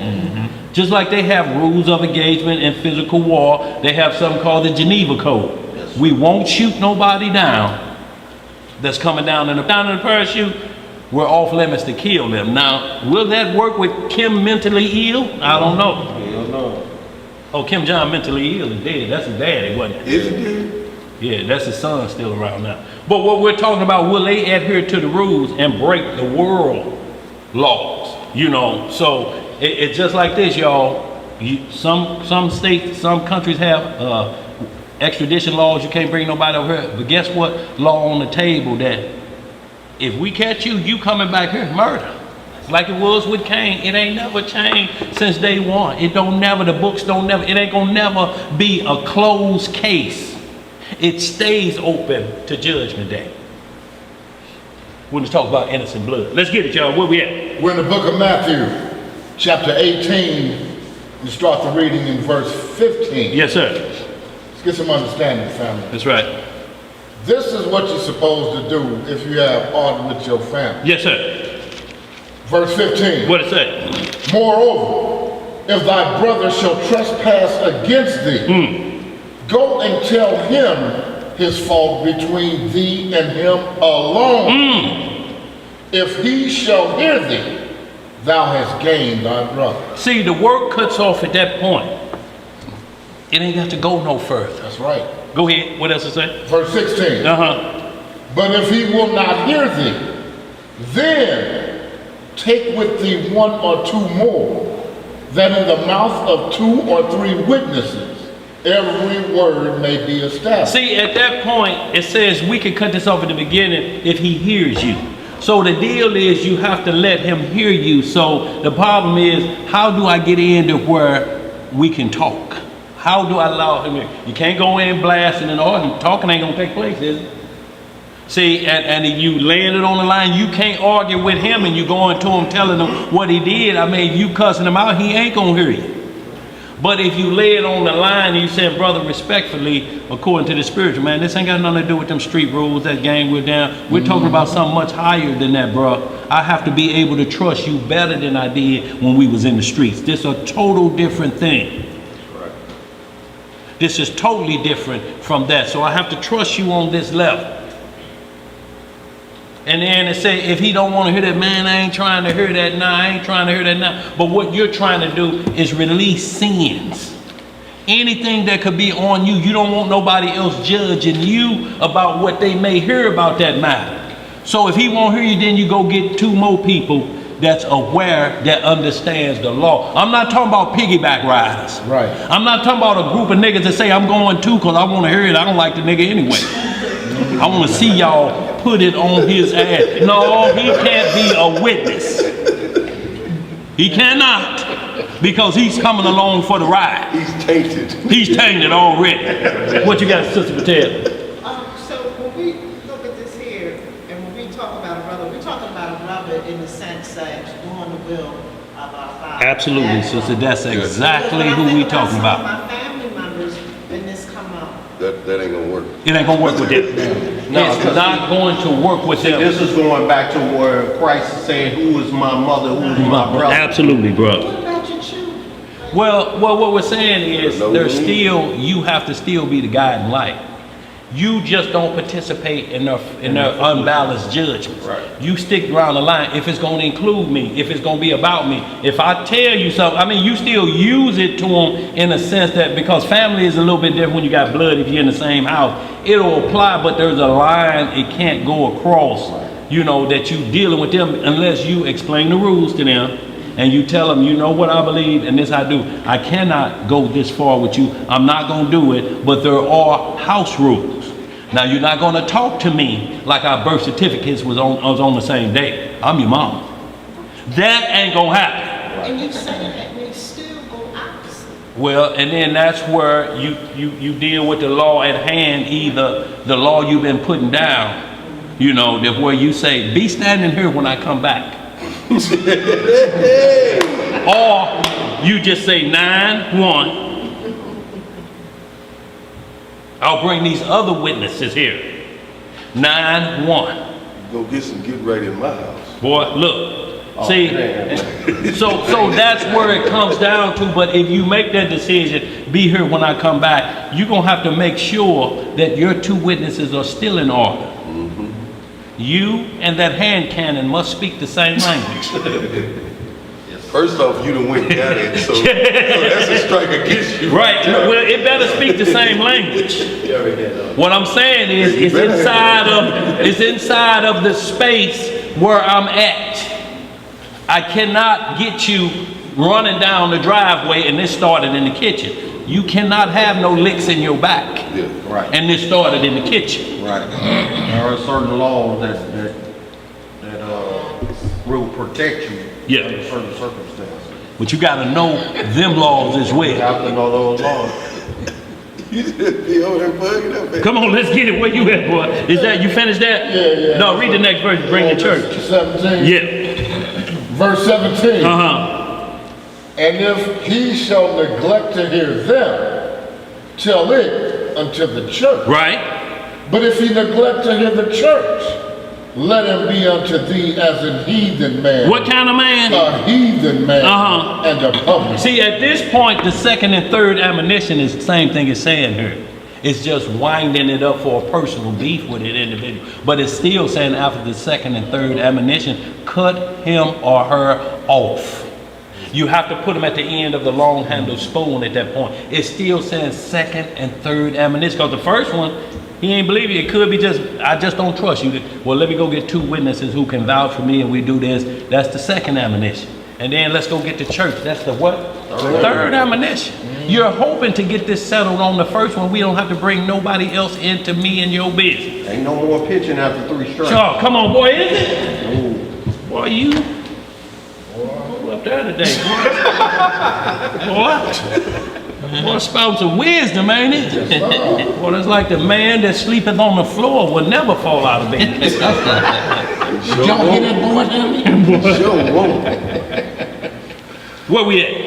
That was that on that. That was 2 Corinthians 13:1, y'all. We're going to get into this Isaiah 28th chapter, y'all, because we have to lead up to precept upon precept. You just can't go to verse 12 and don't explain what's taking place beforehand. There's subject matter that forces us to break it down line upon line. But we have to see the example that causes us to grab this. We can't just grab it and think it means, like we heard one boy talk about, he reading Genesis 49, Reuben, thou my firstborn, unstable as water, thou went up into my couch.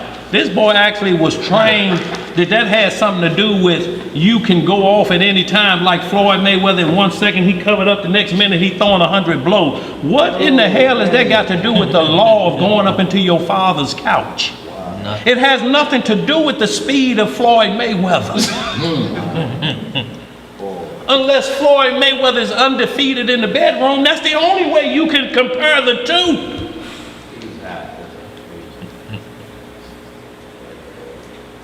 I mean, to compare that to, you would have to be seeing the cover roll, not the shoulder roll you talking about. It.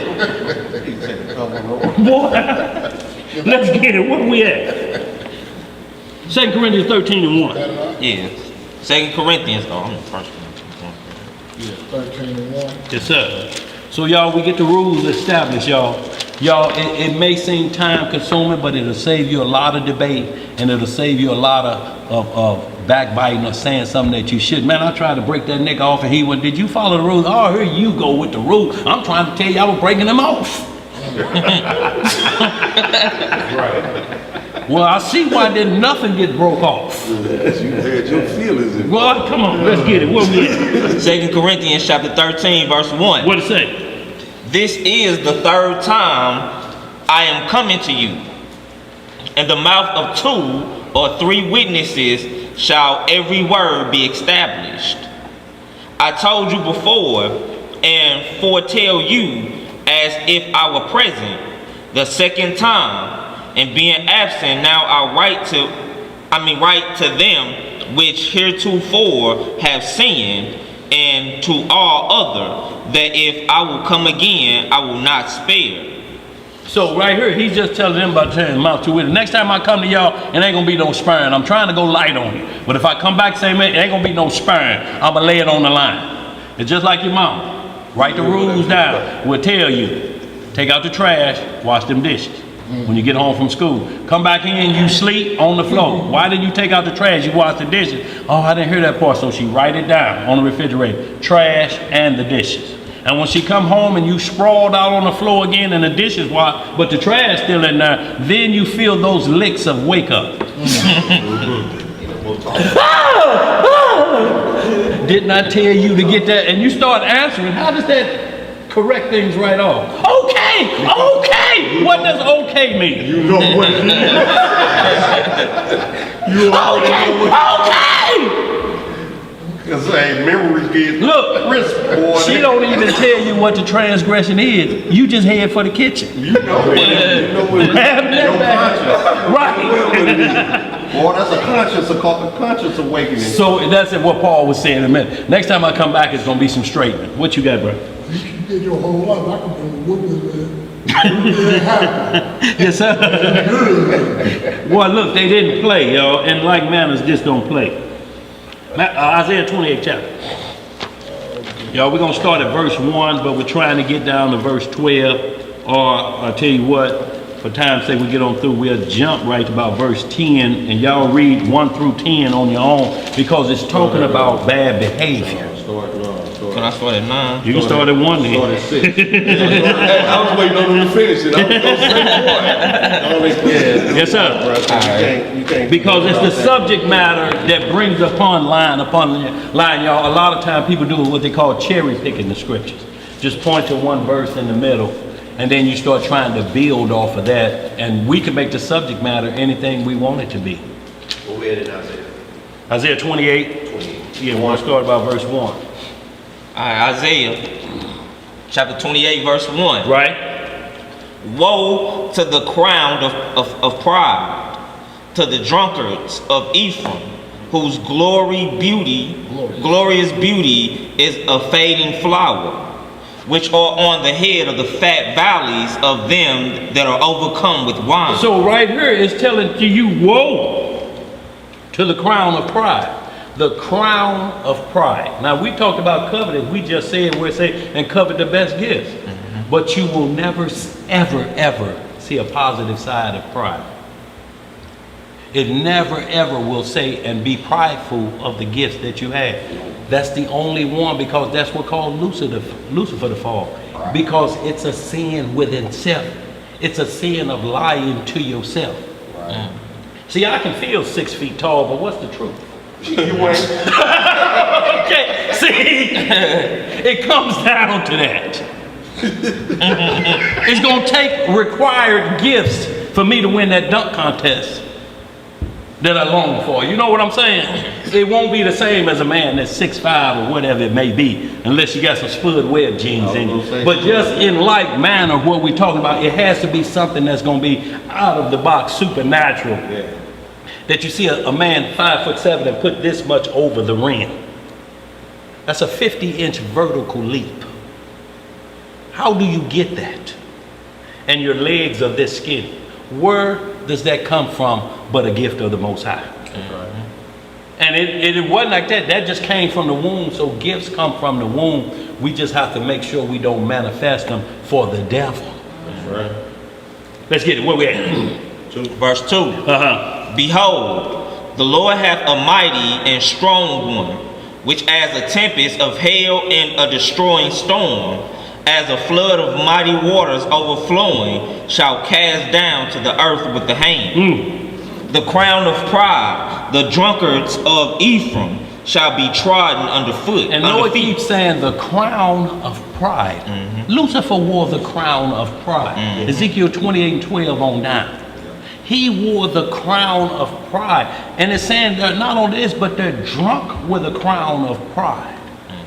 You calling yourself a king, you're overcome with liquor, and there's pride involved. You won't take reproof.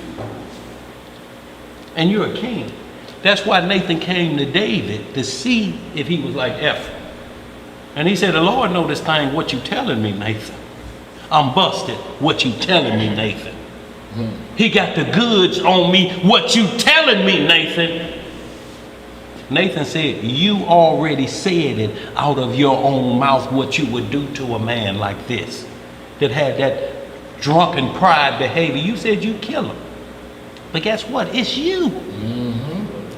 Let's get it. Where we at? Verse 4. What it say? The glorious beauty, which is on the head of the fat valley, shall be a fading flower, and as the hasty fruit before the summer, which when he that looketh upon it seeth, while it is yet in his hand, he eateth it up. See, it ain't even got to full, what do you call it when a fruit is? Full harvest. Yeah, that's what I'm saying. Yeah. Ready for plucking off the tree. Right. Yeah. It's not fully ripened. Right. It's like spring started March the 21st normally on most days, and you got on shorts and flip-flops because it's a warm day in February. It's all the summer. You're too early for shorts and flip-flops. Cold is going to get in secret places because it's still winter. The elements don't know. The elements don't care about your wardrobe. Let's get some more. Verse 5. What it say? In that day shall the Lord of hosts be for a crown of glory and for a diadem of beauty unto the residue of his people. Unto the what of his people? The residue. What is the residue of the people? Is that the remnant? See, we keep saying remnant to the remnant of his people. Then I will be a crown, a diadem for you. I'll be your staff. Let's get it. Verse 6. And for a spirit of judgment to him that sitteth in judgment, and for strength to them that turn the battle to the gate. See, a strength, a spirit of judgment to him that sitteth in judgment. See, this thing can't be flesh judgments. If they're flesh judgments, you're going to roll with your partner whether he right or wrong. Let's get some more. Verse 7. But they also have erred through wine, and through strong drink are out of the way.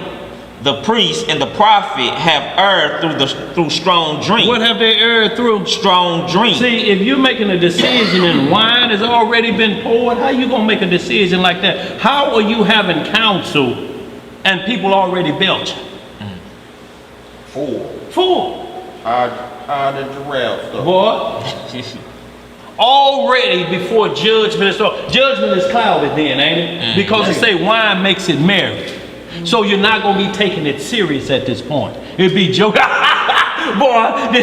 you better be glad he didn't catch you over there, hide behind there in his car like that. And you laugh it off. What you think that's going to do for him? To the next morning. To the next morning. Let's read some more.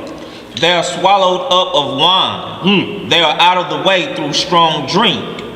They err in vision. They stumble in judgment. They do what? Stumble in judgment. Be sober, for your adversary, the devil, is a roving lion. You can't be caught short with the adversary that we dealing with. Hell, we care about two Negroes around there with a crescent moon hat on. We're talking about the adversary, that old serpent.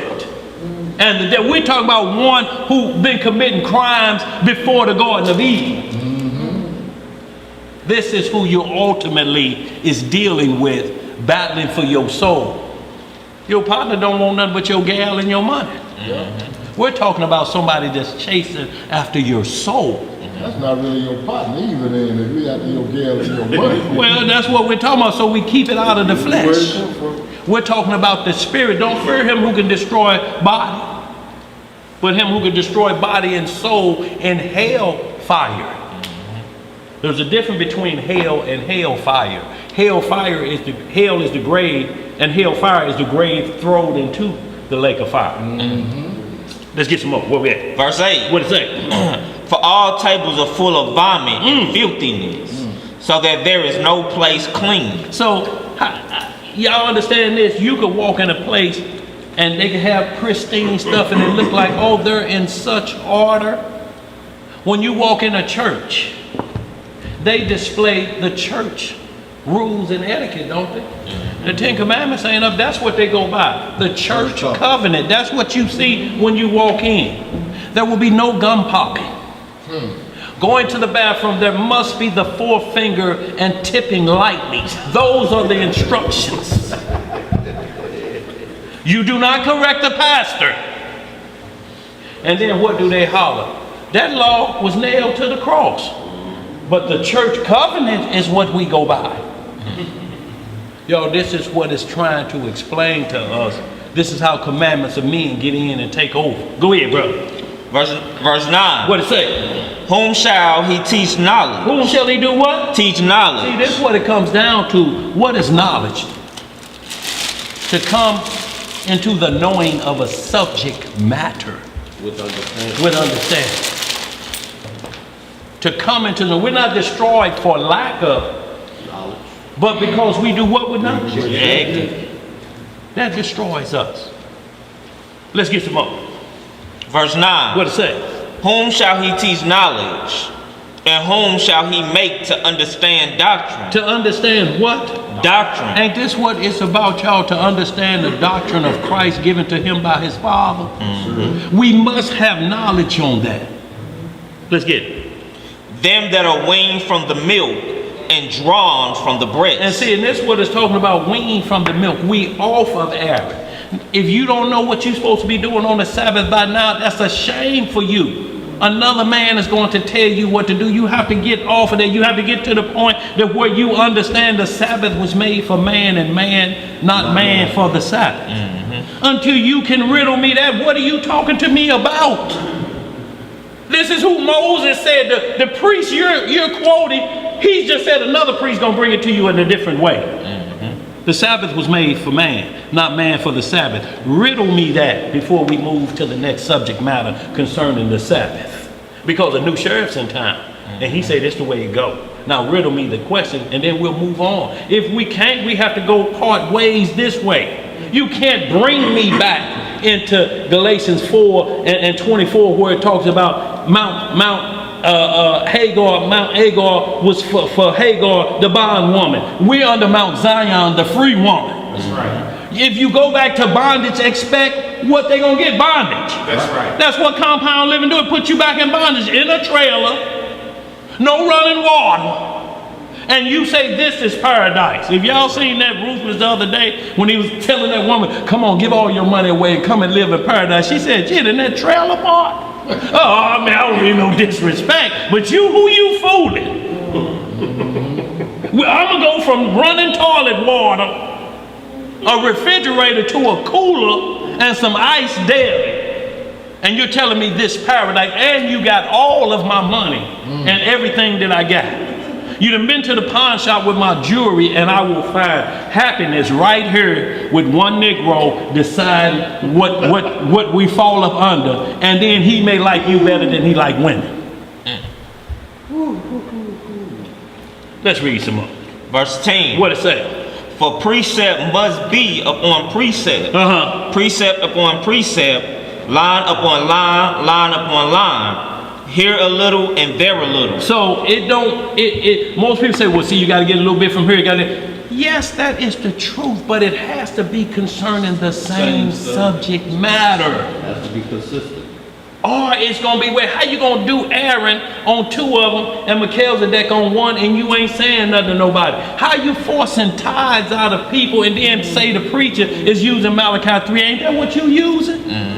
Because Melchizedek says, I love a cheerful giver, free will upon your increase. Right. If you have no increase, you need to be offering up prayers continually to make up for your no increase. You just can't work a no increase doctrine.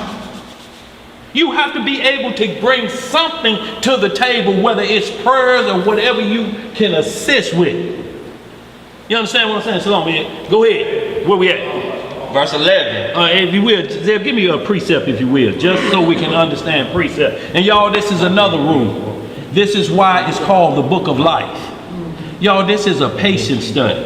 If you see a word in a verse that you're reading and you don't know what that word, do not go to that next verse until you figure out what that word is, because this is word comprehension as well. Yes. You have to comprehend this word so it applies to the law. Or somebody will tell you what a word means, they'll tell you what it means. What precept say? It ain't in this Zion. Let me get Should be in there, yeah. P-R-E-cept. Is that with 2 T's? 1 T. Y'all, and all we're trying to do, y'all, is make sure it lead. Look, because most of your family members gonna be in the church doctrine anyway. At least us, 9 times out of 10, they may be Muslim. Because that's what you hear when you say you quit eating pork. What, you Muslim? So that's the thought process right there. So you get that cleaned up there. No. Not only should Muslims not be eating it, you shouldn't be eating it. And let me tell you why. No, pastor say. What did pastor say? Now, who you gonna believe, man or the word? And then if it gets to, well, I can't trust the Bible, a white man wrote that, it's time to close it up. You ain't got to know rules. The white man shouldn't come up if we already discussed the rules at the beginning. He can't come up. Let's read some more. You want that precept? Yes, sir. Okay, this is the definition out of the New College Edition of the American Heritage Dictionary of the English language. Yes, sir. Let's see, precept. The first definition is a rule or principle imposing a particular standard of action or conduct. What's that first word you said? A rule. What is a rule? A command. That's a law. Well, see, that's number 2. The very first word says law. Right. See, and that's what we're talking. Go ahead, finish reading. I ain't gonna interrupt you. Go on. Yeah, there's 2. There's the first word italicized. Yeah. Says law. Right. A wit, Middle English from Latin preceptum or precipere, past participle preceptus, to take beforehand, warn, teach, before or prepare, to take. So we see precept as a rule of law. Yeah. So rule upon rule, think about that. Law upon law, not words. Law upon law. Commandments dealing with that same subject matter. You cannot make, and I don't want to get grabbed, you cannot make Onan spilling his seed on the ground masturbation. You know why? Because it ain't no masturbation law. Don't get me wrong, y'all, and think I'm saying it's okay to now draw the shades, light some candles, and whoop on yourself like it owes you money. I ain't saying that in the least. I'm just saying, you cannot call it that because there's no written instructions for that. That didn't have nothing to do with that. Nothing to do with that law. Leviticus 15 tell you if anything comes out of your body, any liquid come out of your body, male, female, free or bond, rich or poor, these are the rules about fluid coming out of your body. That's in law. Now you can make up all the words you want, but it ain't law, is it? Let's get some more. Verse 11. For with stammering lips and another tongue will he speak to this people. To whom he said, this is the rest wherewith ye may cause the weary to rest, and this is the refreshing. Yet they would not hear. But the word of the Lord was upon them, precept upon precept, precept upon precept, line upon line, line upon line, here a little and there a little, that they might go and fall backward and be broken and snared and taken. Verse 14.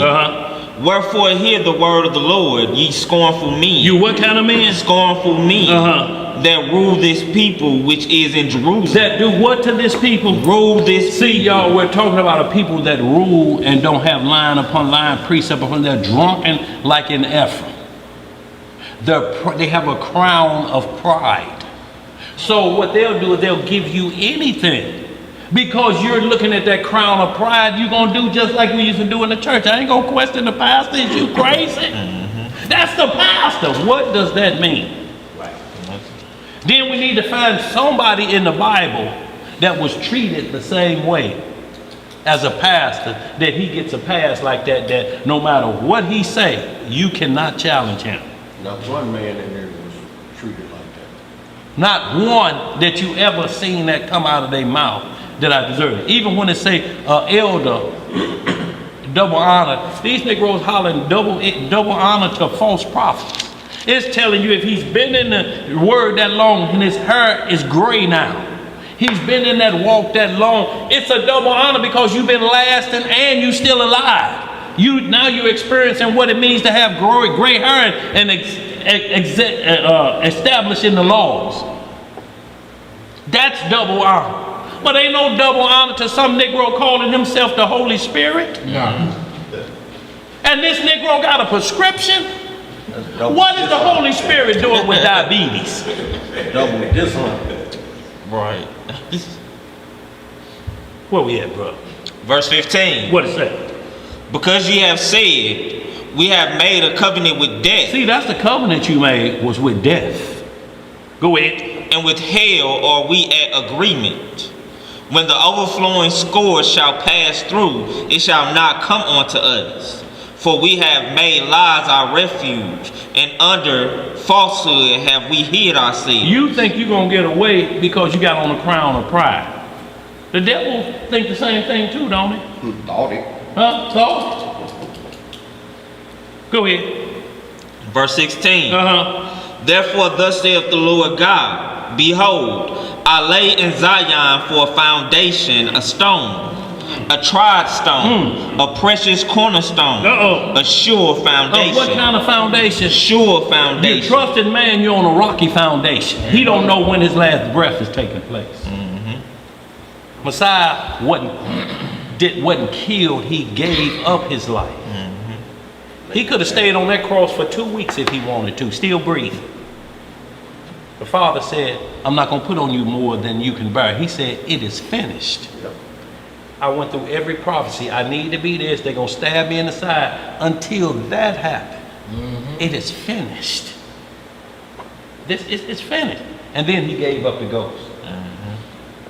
Then he gave up the ghost, didn't he? Yeah, he fulfilled everything of the prophecies written that he should be that he should come. And he told all of them, get ready for round 2. I'll be back. Go ahead. He that believeth shall not make haste. Judgment also will I lay to the line, and righteousness to the plummet. And the hail shall sweep away the refuge of lies, and the water shall overflow the hiding places. We'll bring it all to the light. Lay to the line, righteousness to the plummet. Ariel, calm down. He know what it's talking about. Yeah, that's a when you plumb pop line. that chalk line, when you pop the chalk line, you gonna put the wood there. Ain't no correction after you pop that first bolt in there, is it, bro? No. Once you pop the plumb line, that's it. Boy, now if you do some correction after you done that, boy, you gonna have to do some. You got to everything got to be reset at that point. Got to re-square it, baby. Let's get some more. Verse 18. And your covenant with death shall be disannulled, and your agreement with hell shall not stand. When the overflowing score shall pass through, then shall ye be trodden down by it. We don't care about you that made some deals with some Negro representing a covenant of men. And say when the true covenant comes, you're gonna be run over. We don't care nothing about that covenant of death you made with the Masons. Talking about you can cut my tongue out and throw it in the rough seas of the sand. What? That's a covenant of death, ain't it? Yes, sir. You're like, no, you ain't seen a covenant concerning death yet. Them just wolf tickets being sold to you. Let's get some more. Verse 19. From the time that it goeth forth, it shall take you. For morning by morning shall it pass over, by day and by night, and it shall be a vexation only to understand the report. Y'all read the rest of that, y'all, because we run time. Y'all read the rest of that in its entirety, y'all. But if we can see precept upon precept means rule or law upon law. But Romans tell us not to go to law with each other, right? So we can't use the law as a weapon against each other. Because then the law killeth. Because we're using it as a sword to break you down and let your flesh be seen publicly cut up. Why won't you take fault sometime?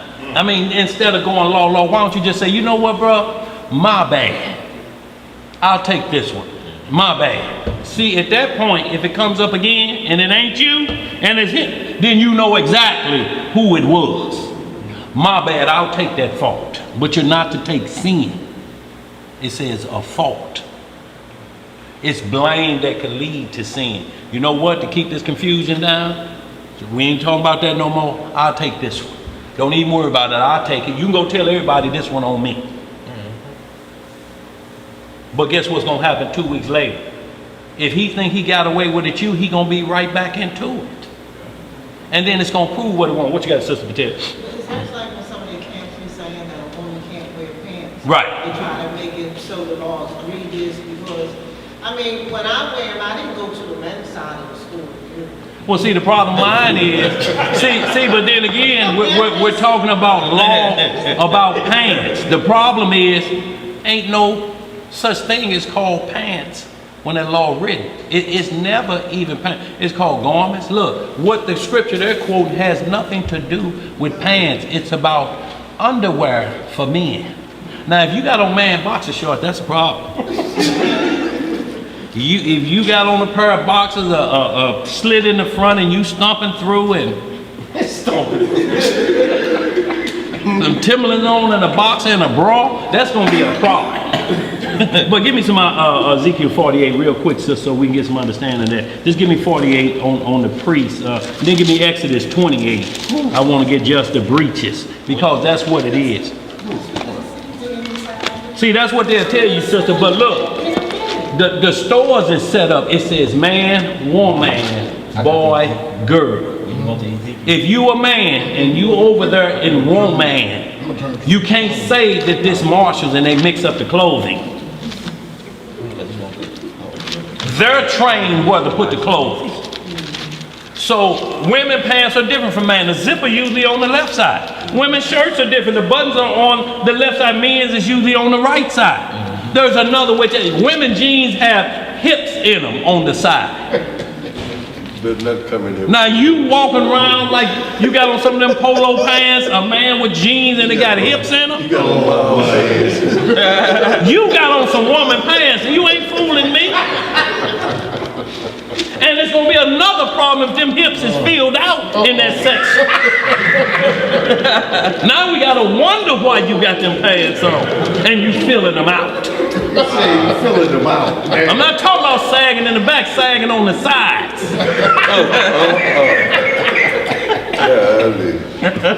Oh, boy. You see that? Give me that. Ezekiel 48. Ezekiel 48. Give me right there where.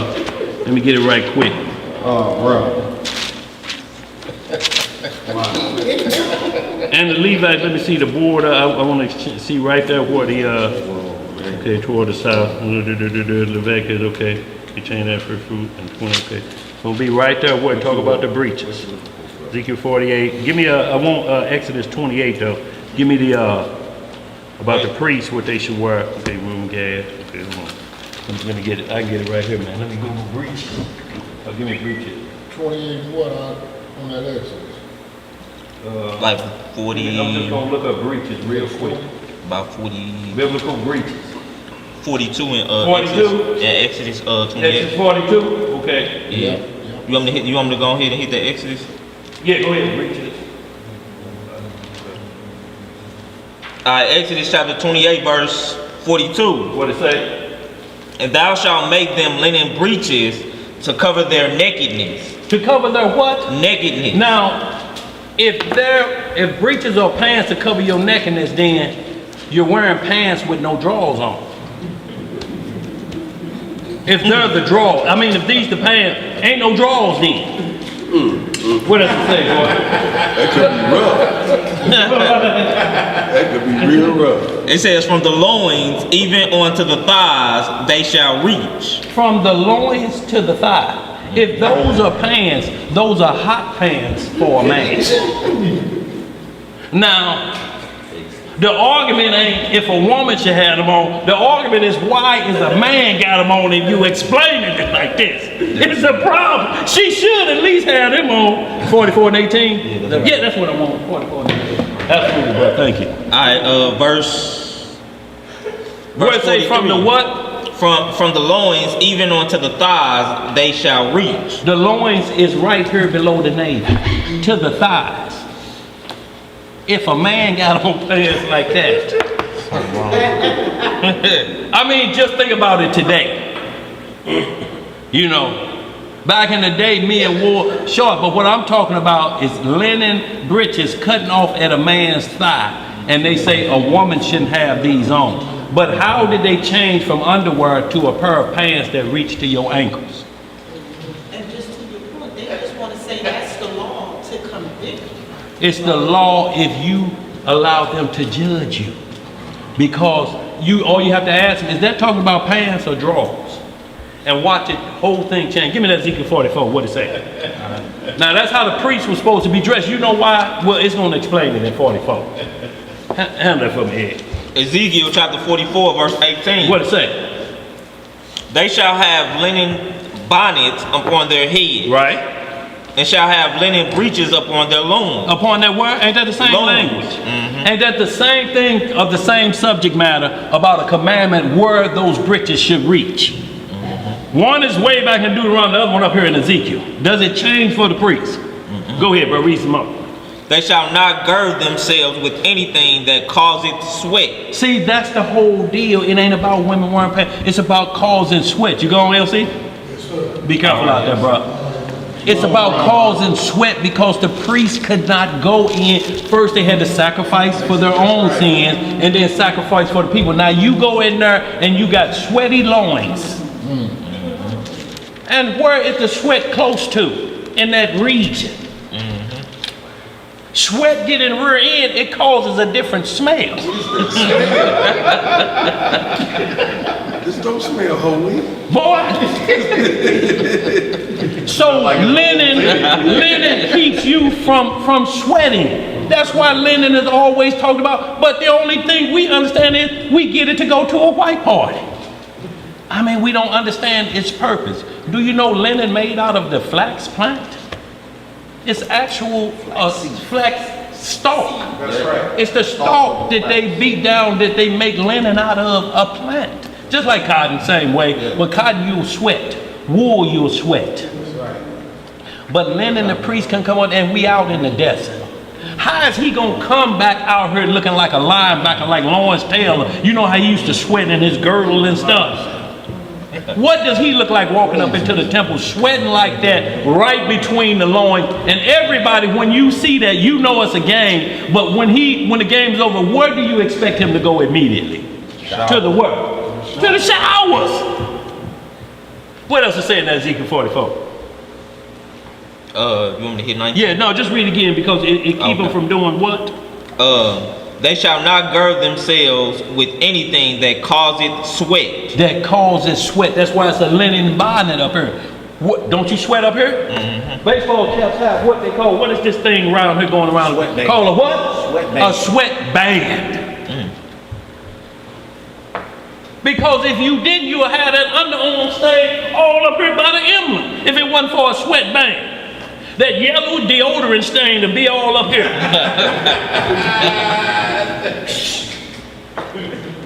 You notice how at the edge is the salt pattern? The salt pattern shows At the edge. because like you're sweating, the salt that's coming out of you. And if you see a Negro with a leather coat on and got that stain, it's in trouble. Go ahead, where we at, brother? Oh, that's the end of that. Oh, that's good then. So y'all, we understand, sister, did I answer your question on that pants according to the law? You stick with right what it say. It says a woman should not wear that to pertain to a man. If you go in the man section, you'll be wearing that to pertain to man. If you wear a beard, you'll be wearing that to pertain to man. If you wear Timberlands in the men's section, you're wearing that pertain to man. You're wearing boxing shorts, that pertains to man. Neither shall a man wear that to pertain to a woman. Mm-hmm. And if you look up breeches, it's H4370. What it say? It says underwear, drawers, trousers. So what?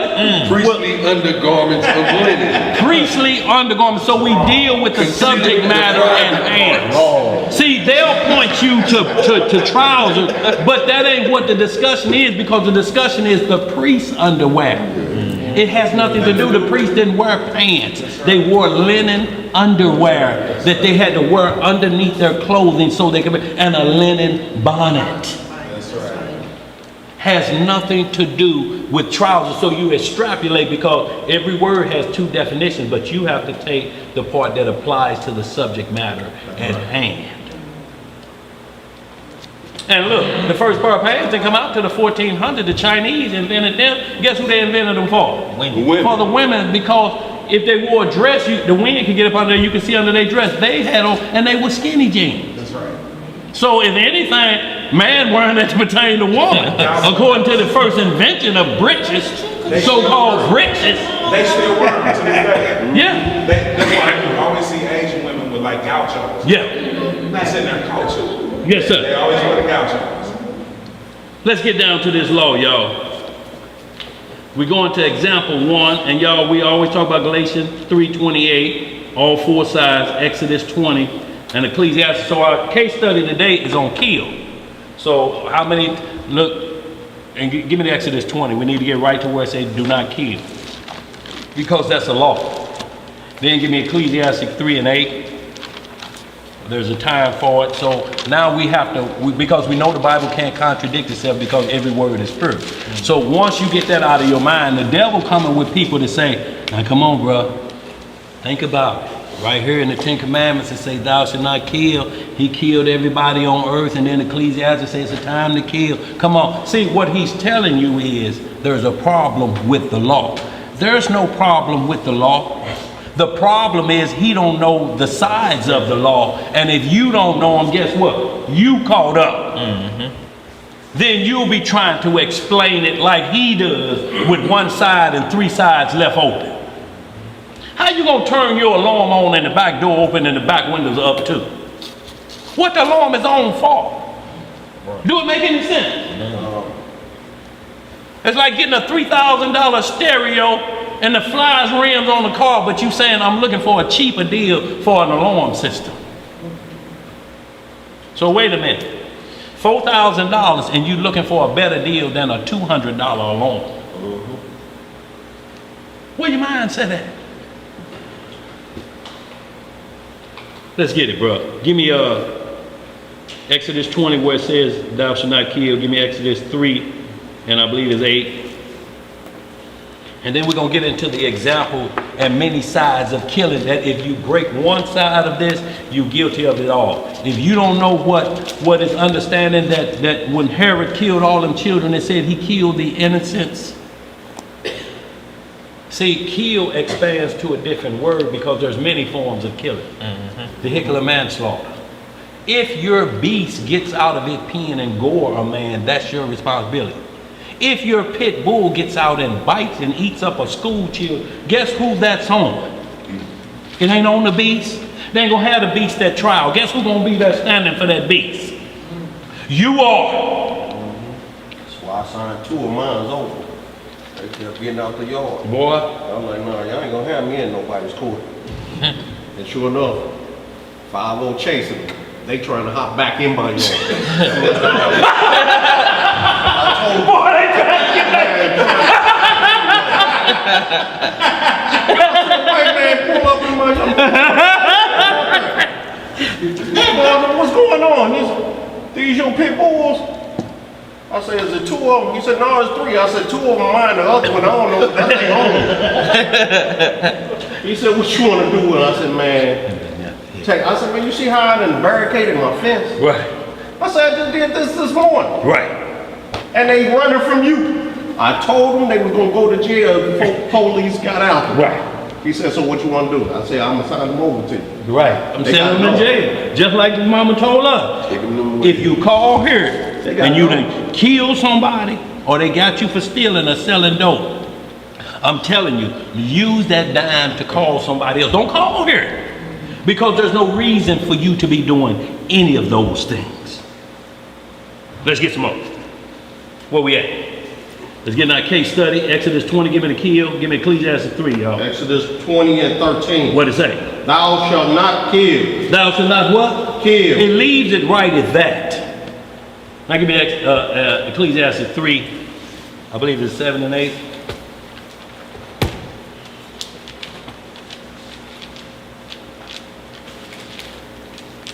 Ecclesiastes 3, verse 8. Verse 8, okay. You won't kill, right? Yeah, one kid, maybe 3, I know, so 3 through 8. Because y'all, this the favorite one at funerals. Ecclesiastes 3 and 3. What it say? A time to kill. A time to what? Kill. Uh-huh. And a time to heal. A time to break down and a time to build up. So when is it a time to kill when Exodus 20 just said, thou shalt not kill? Is this a contradiction in the Bible? No. But see, the naysayers gonna make you think it's a contradiction.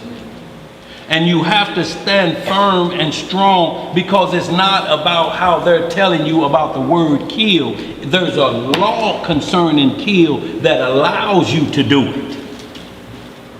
Case study, David.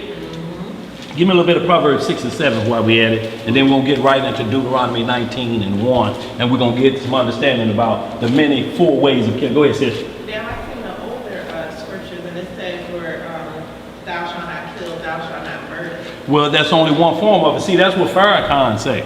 See, but that's only one side. It leaves out too many more things that you could be out of responsibility. Like he's saying, like his dog. He like, they won't listen to me. Right. So take them on to jail because I warned them. And dogs understand. Dogs understand like humans. They do. I done bred too many. I have too many. They understand. He's a champion dog breeder. Because he have little children. And now that his pit bull trained that he had a cat around and they didn't mess with the cat. Still got my cat. But they gone. They gone. I got a whole new set of dogs. They gone. Those two gone. Right. Proverbs 6 and 7.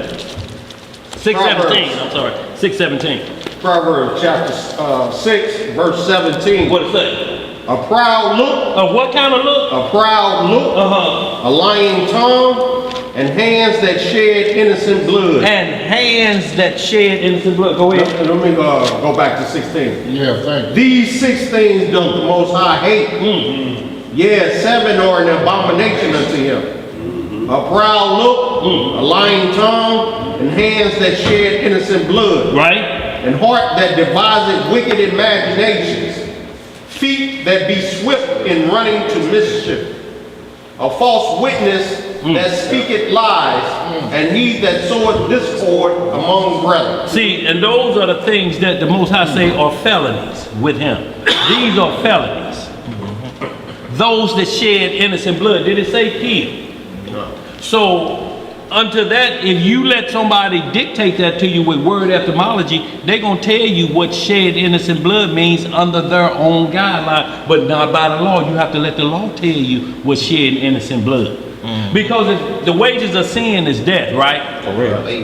Then how can they be charged with shedding the innocent blood of a child if you could be born in sin? All they would have to do is say, Lord, he was born in sin, so we just didn't give him a chance to waste the state payers' money. We kill that baby now. I mean, that would be the rules. Yep. Wouldn't it? If you be born in sin. No, you're shaping in iniquity. But you can't be born in sin because you have to break a law. What law did that fetus break on the way out? Was he biting? Was he kicking like he had on them white Al Green and baby shoes on the way out, kicking violently? He wasn't respecting the mother. Wasn't respecting the mother. He didn't honor the mother. And then, like we read in that Isaiah 28, it said, "Get off the milk and you're no longer on the milk and get off the breast milk." What would you look like your mother coming up there, you in the 5th grade, and she come up there and just pull her breasts out and you nursing in the 5th grade?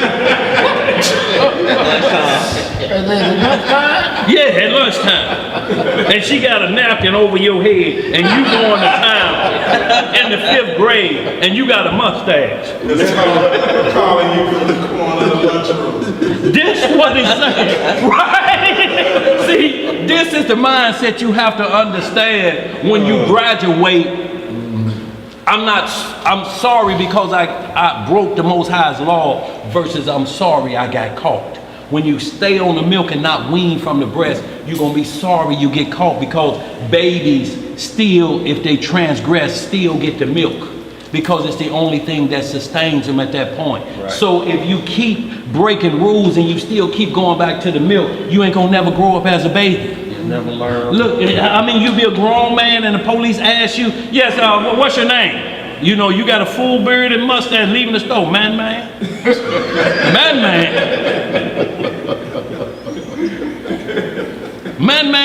Man Jackson. No, what's your name? Come on, y'all, let's get it. Where we at? Let's get into this case study. Deuteronomy 19:1, and we're going to get to a case study of the ways that killing takes place. How old are you, man? Right. This many? This many. And then pull his shoes and socks off. Oh, man.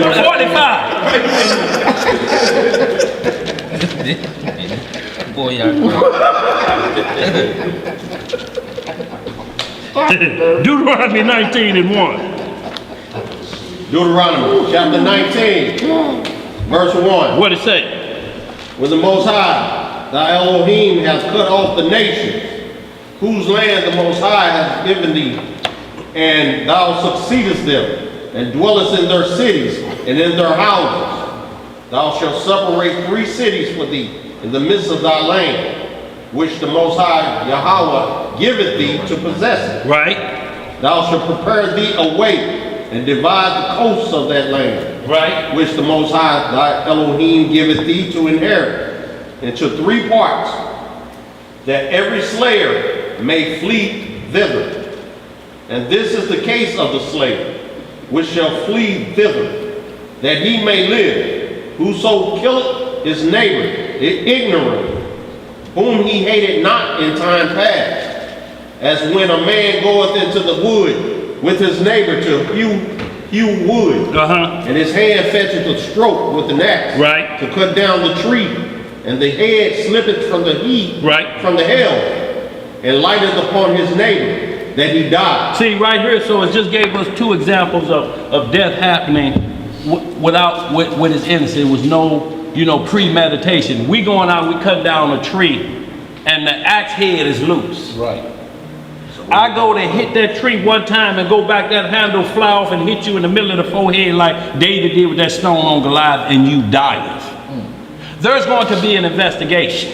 But see, notice the key word said they didn't have no beef before. Right. This is the only way you can move him to a safety zone to keep the mob from killing him. But if they had beef before, you know what all the crowd's gonna be saying? He lured them out there. Right. He knew damn well that axe had a loose handle on it. And told him, look, I gotta cut the tree down, but you need to stand right there. Don't move, just stand right there.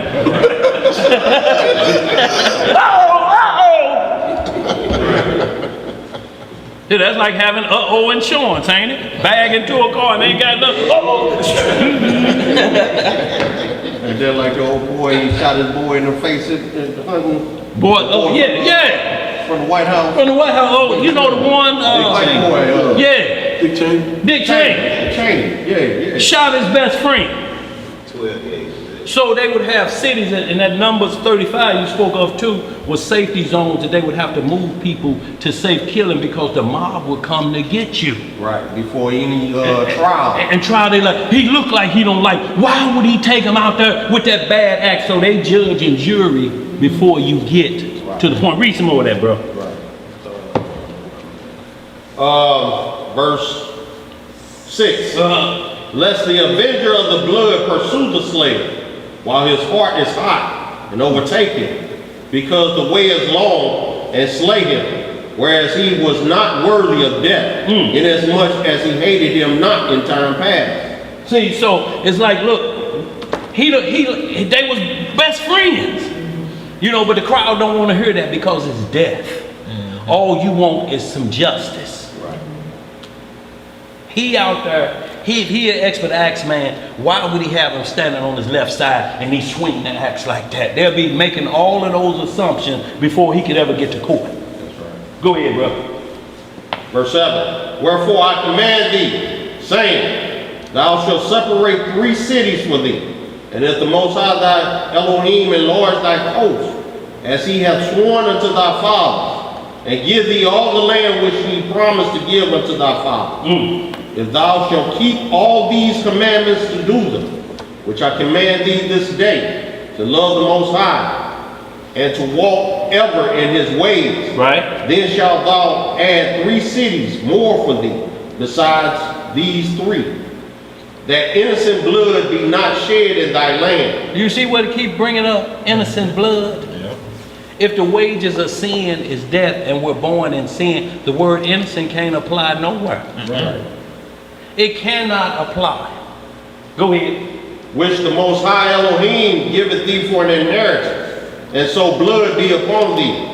But if any man hate his neighbor, and lie in wait for him, and rise up against him, and smite him mortally that he die, and fleeth into one of these cities, then the elders of his city shall send and fetch him thence, and deliver him into the hand of the avenger of blood, that he may die. See, and that same thing happened in Acts 28. Paul and them was shipwrecked, right?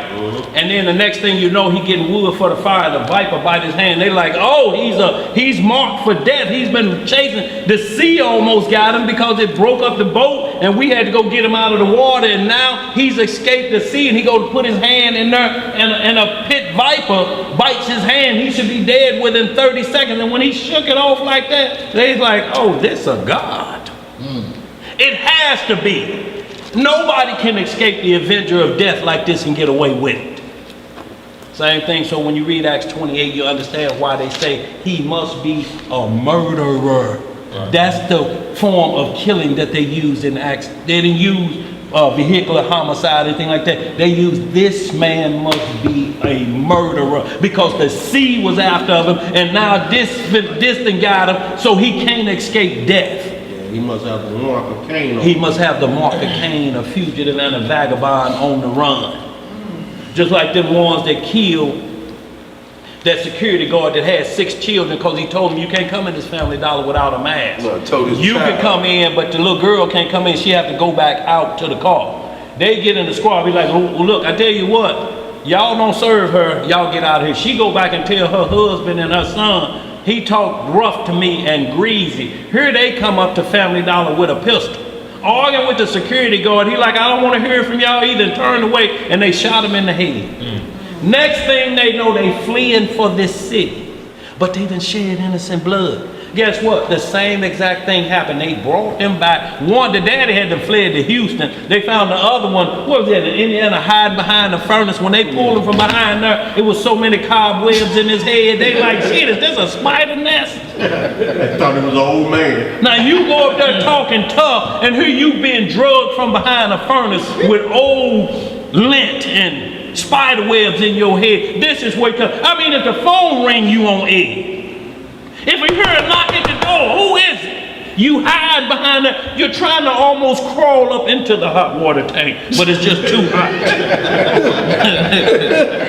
Maybe they won't see me. You can't live there till you die.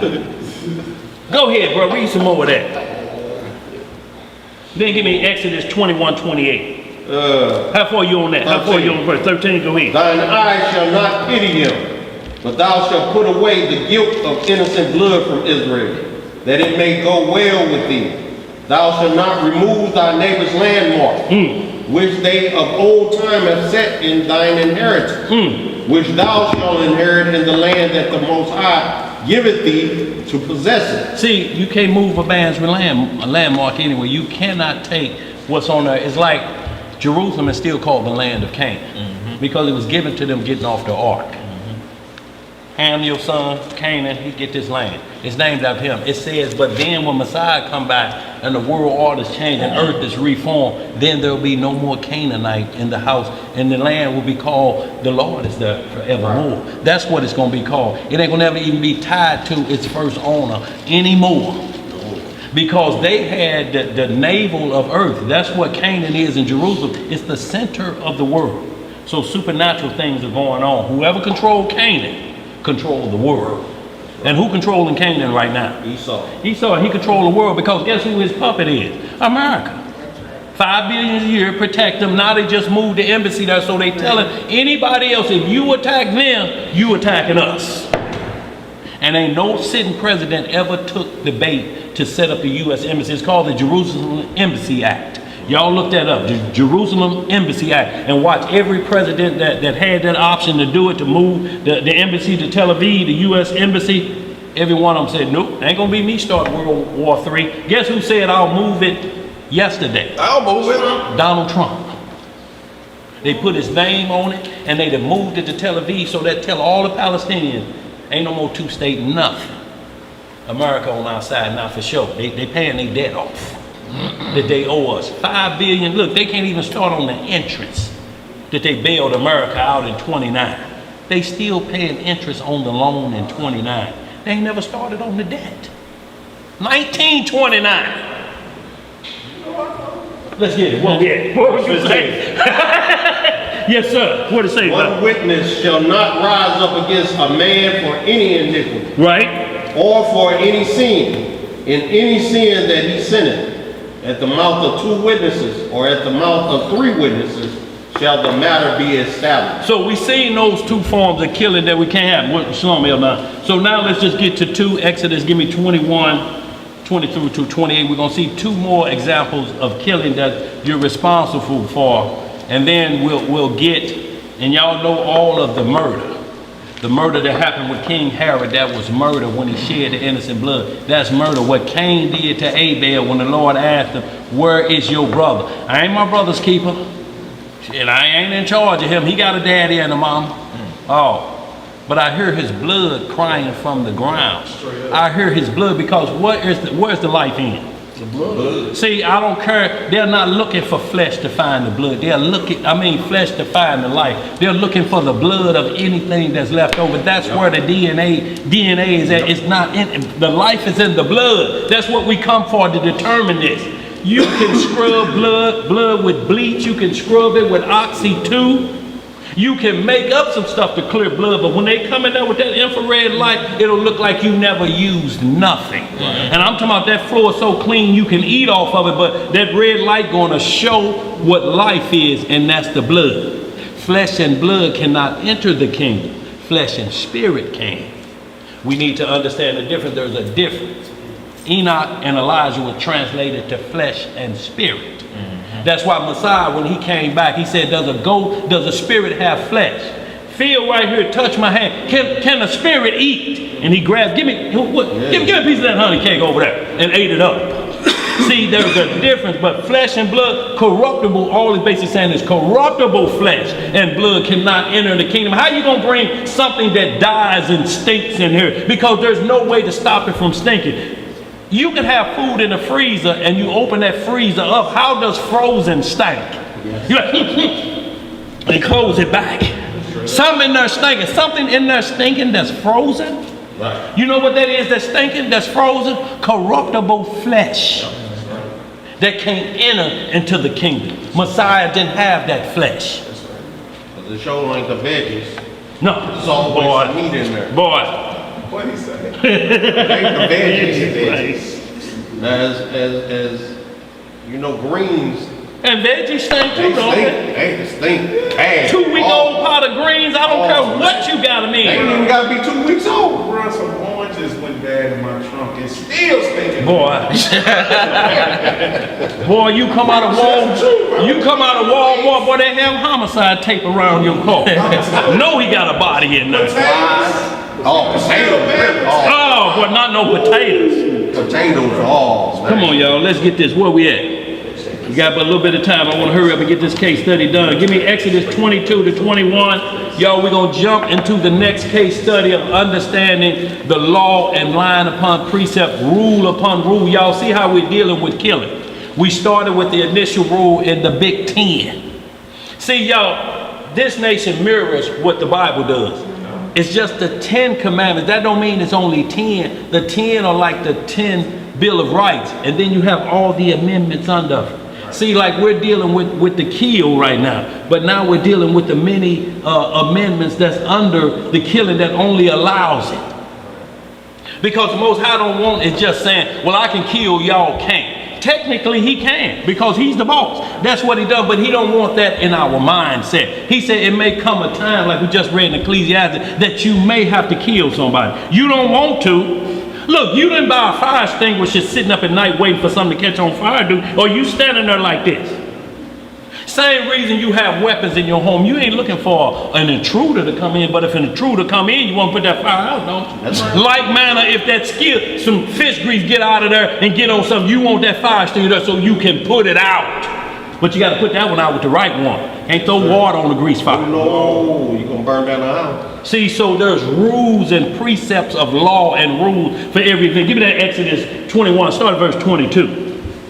You want 21 or 22? Exodus 21, verse 22. And we're just going to read down to 28. And it's two forms of other than just man on man killing. I'm not going to go through all of them, but y'all know what, like David shed innocent blood. That's why this case study on killing was by him. Nathan told him, he said, you had everything. You had all of Israel. And it wasn't just dealing with the women. It said you had Saul's whole house. So guess what comes with Saul's whole house? Any concubine was there. Any widows that he was taking care of, any homeless or poor that he was taking care of. That's first it said. And it said, then I gave you your master's wife. Immediately the mind will run to the flesh and say, I can have my master's wife. The only problem with that, the law said you can't have mother and daughter. If he had Saul's household, the household of Saul, then the two daughters came and the mama came. So you can't be smiling and talking about, I had the mama and the daughter. That's law breaking. Mm-hmm. He's not going to give you that. And then he said, then I gave you the whole house of Israel, which come with virgins and different things. He said, you could have had your pick and lick. He said, not only that, then I would have gave you more. Not more women, but more of my power and my majesty. If you just handled a little bit that I gave you right there, you're good right here. This is enough. Any man couldn't handle this, but I'll give you more than that. I'll give you the stars of heaven if you need that too. I can give you that, but you broke the very rule here. Right. Partner, you coveted another man, your neighbor's wife. And see, and this is what we talk about, being him a Hittite. He was still your neighbor because that Hittite is standing there with a sword while you sleep at night. Right, guarding your body. Now, how he's not your neighbor? That's right. And then, Where we at? Go ahead, bro. that breakdown comes because men know how to convert words. Yes, sir. That's what we talking about. Words. Men, people will convert it and be like, well, technically, I didn't kill you myself. Technically, I You didn't. said somebody else did, Boy, right? So boy, look here. wiggle out. You can't get out. Wiggle it out. Ain't no wiggling out of the law when you understand. But that's the difference between Aaron and Melchizedek. That's the right? difference. Huh, what you That is say? the difference. That's the major difference. That's exactly what it is. Because it comes down to consciousness. Yeah. Being judged off the thoughts and the intents of your heart. Look, an idol is nothing, but demons and devils are not to be played with. That statue could be, we could draw a beard and a mustache on that and have it looking like Abraham Lincoln. I'm talking about this pillar right here.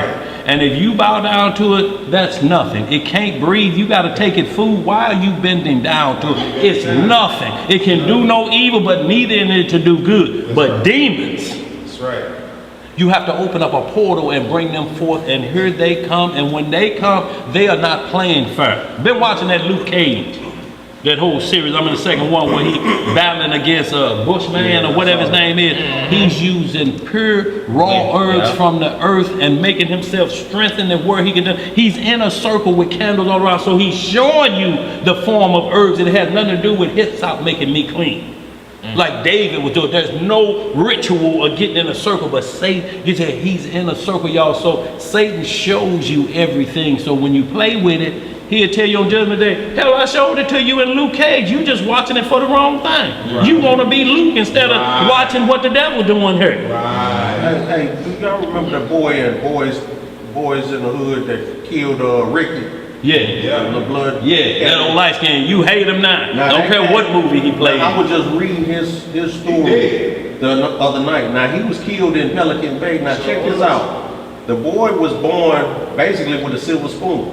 Lived in the ritzy, well-to-do neighborhood of California. Yeah. After that movie, he wanted to be part of that. He wanted acting to be his reality. So he moved from his good neighborhood to South Central, to the jungle. That's right. Blood neighborhood, straight jungle. Straight jump. That's right. And he lived his life down there, so he committed a murder. Now check it out, he killed this girl, shot her 6 times, and her innocent bystander, innocent blood, shot him like 4 times. So when he get charged, he tell them they was gonna send him to San Quentin. He wanted to go to Pelican Bay where it's hard.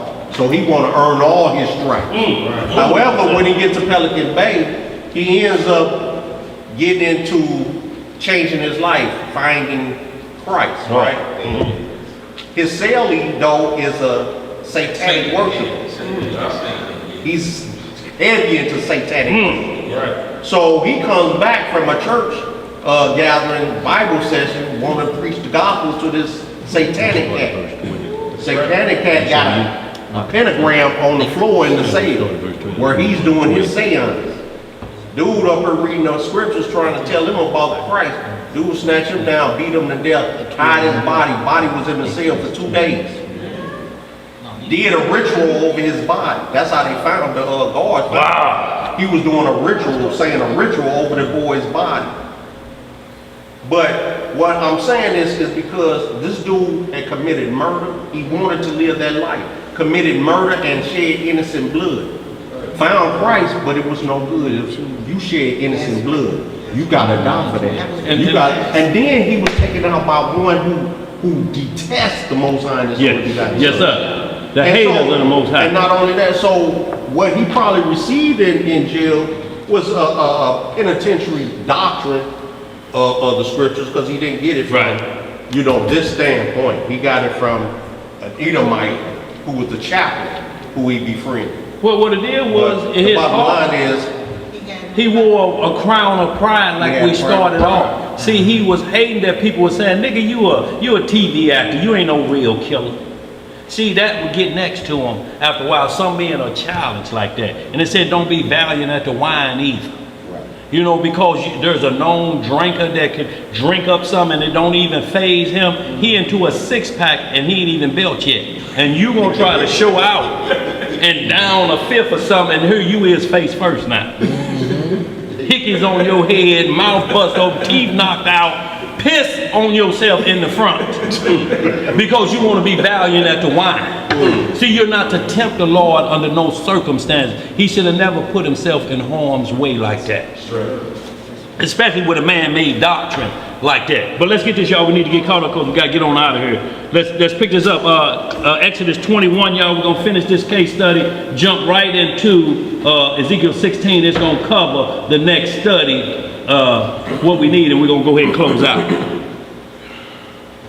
Reading in the book of Exodus, chapter 21.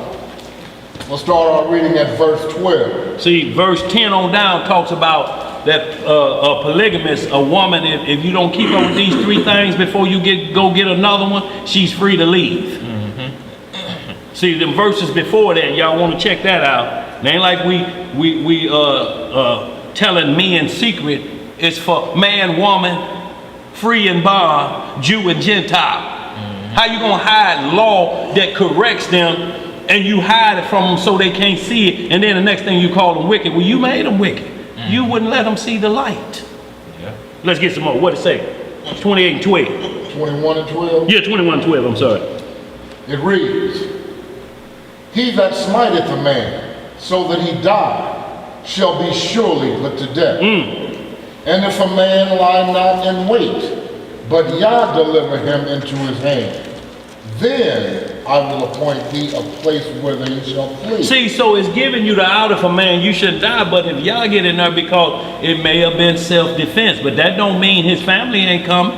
Right. See, because the robber can't do no wrong to the family members.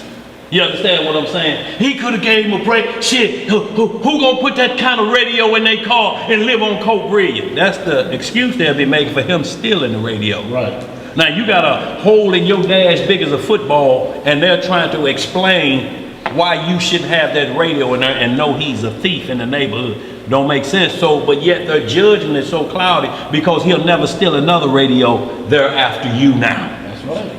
But the Most High intervened on that. Go ahead, bro. Verse 14. What it say? But if a man come presumptuously upon his neighbor to slay him with guile. To slay him with what? With guile. Thou shalt take him from mine altar, that he may die. See, so now it's premeditated. No, he don't get no back another. He thought about killing it.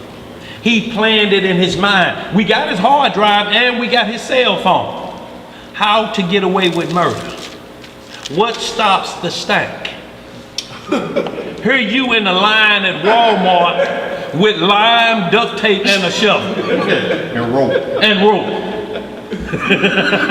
So there's no need to figure out what's in your mind. What were you getting these items for? Huh? You teaching Cub Scouts now or what? What's happening? Spring cleaning. How to subdue a bear. Boy, right. Go ahead, where are we at? Verse 15. What it say? And he that smiteth his father or his mother shall be surely put to death. See, and when it says surely, it's automatic. There ain't no halfway to it. And we're talking about a spiritual death. It's automatic that you put them down like that, unless it's one of these probable self-defense. Your daddy trying to kill you. Go ahead, let's read some more. Verse 16. What it say?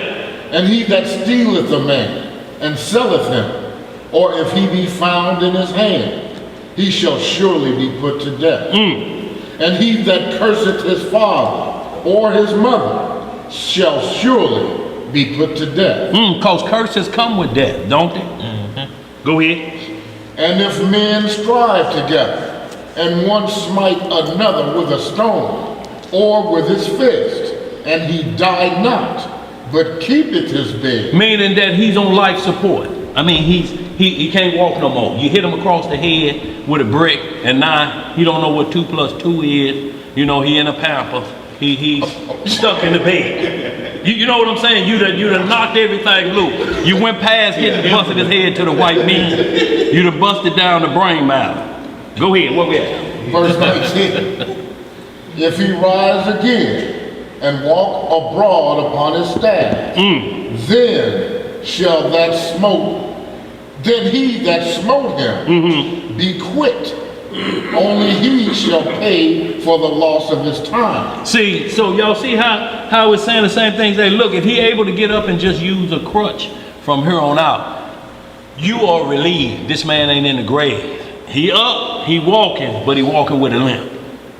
Then you have to pay for his punitive damages of why but he ain't dead. He ain't dead. You ain't got to worry about that. Yeah, you got to deal with him walking with that limp and you sin, but it could have been an accident. Go ahead, brothers. Only he shall pay for the loss of his time. Right.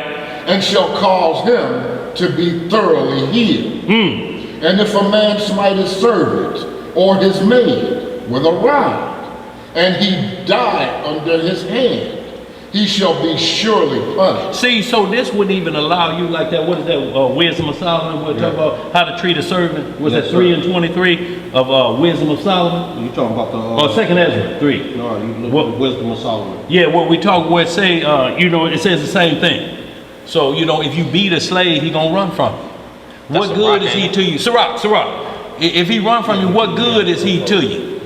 What good is he to you if your slave run off? I mean, and then when he come back and you're beating him, so he's running because you're beating the hell out of him. That ain't the way slavery supposed to set up. That's how he put us in our hand. He didn't put them in our hands to beat us and cut off your foot and your genitals because you running and stamp, or they exceeded the affliction. Because if this your money maker and you killing them and castrating, you ain't gonna have no money, is you? Let's read some more. What else to say? Verse 21.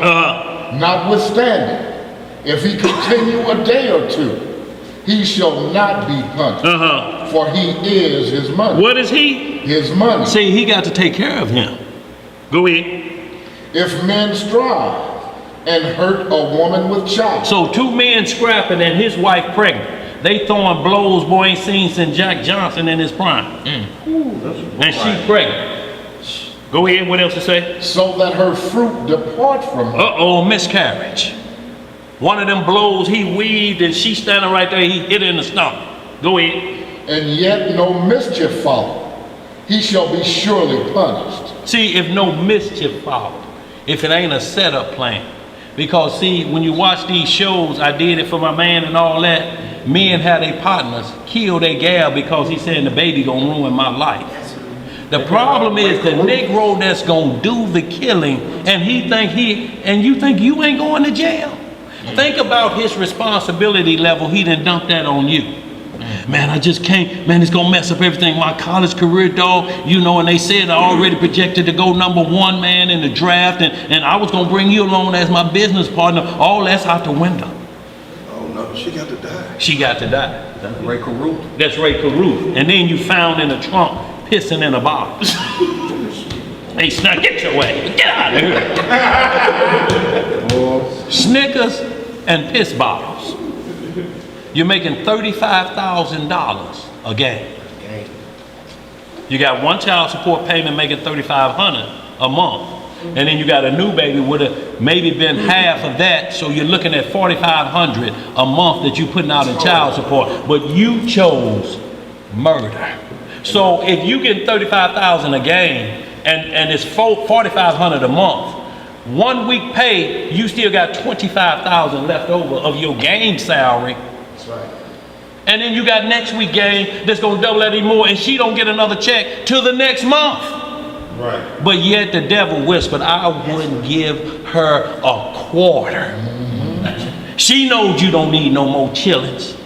The problem is she was a stripper, and a few of his boys told her, man, you got her pregnant?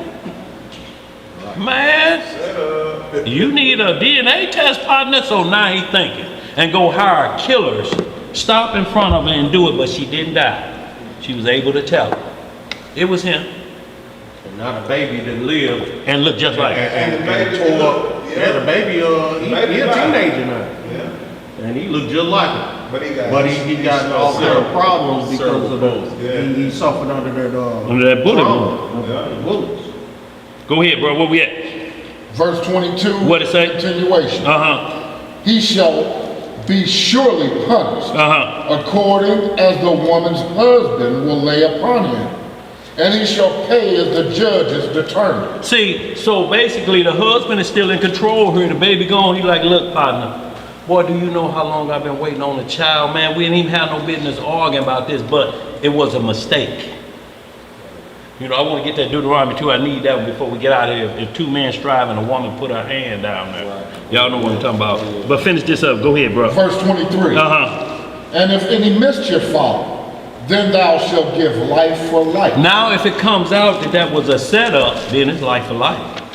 You get the death penalty for an unborn fetus.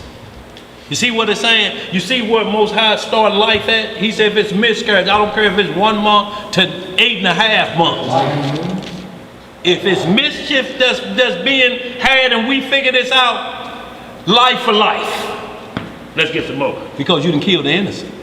Go ahead. Verse 24. What it say? Eye for eye, tooth for tooth, hand for hand, foot for foot. Yeah. Burning for burning. Wound for wound, stripe for stripe. Now go down to verse 28. If an ox gore a man or a woman. Or who? Or a woman. See how it's bringing in both parties? Male and female? Go ahead. That they die. That they do what? That they die. Then the ox shall surely be stoned, and his flesh shall not be eaten. But the owner of the ox shall be quit. So if this is only if the ox gore him, they in the cabinet, look, we got to kill the beast. And look, we can't even eat him. We got to kill him because he done tasted blood, human blood. Any dog that tastes human blood, you have to put him down. These German shepherds they put on us, when they taste blood, you have to put them down. You can't control them after that point once they taste, especially Hebrew blood. Jake just showed one where they let a dog latch onto a Hebrew back leg and he was kicking and hollering and they just act like he was trying to get it off of him. But he just like tear it out, bite it all out. And at the same time, the other police threatened to taser him at the same time. I seen that. That dog had it. That dog tasted blood in his mouth. He don't know no different. And I talk to people and they say these dogs are trained for colors and uniform. That's why they don't attack other police. They're uniform trained. But you got pants sagging, the dickies with no shoestrings in them. They're trained to latch on to that. They smell for socks that's been on for 3 days. They latching on. Whoa, yeah, bro. No, I want to hear the ox, but verse 29. 29? Yeah. But if the ox were wont to push with his horn in time past. See, time past, he's known for killing and goring. Go ahead. And it has been testified to his own. What has been done? Testified. Man, that ox crazy, man. It got out the other day and almost killed some school children. It's been testified to him. Go ahead, bro. And he hath not kept him in, but that he hath killed a man or a woman. The ox shall be stoned, and his owner also shall be put to death. Y'all see that, how he's responsible for that death and what happens to him? Okay, let's jump on down to 22, and we're gonna get right through with this. Give me 21. 22 and 1. 22 and 1. Did you find me that? Want me to hit it real fast? What is that on? Deuteronomy 25 and 11. 25 and 11, what I want. Y'all, and this is another situation with a fight to the death, and there's rules for jumping in a fight. Now we say, no, I don't know about that Bible, and this is where the thought process has come into consciousness, to where you say, no, I'm gonna act like God on this one. No, you cannot get in God's stead. Vengeance is the Lord. He say, if you have to do that, then if you do it right, we got a safe spot for you, so the avenger of death don't get you till your trial starts.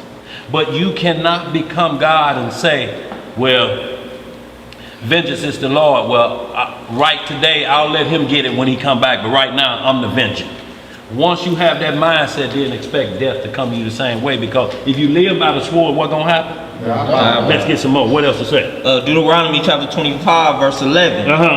When men strive together, one with another, and the wife of the one draweth near for to deliver her husband out of the hand of him that smiteth him, and put it forth her hand, and take him by the secret, then thou shalt cut off her hand. Do y'all understand what this saying? This saying it's a brawl for it all.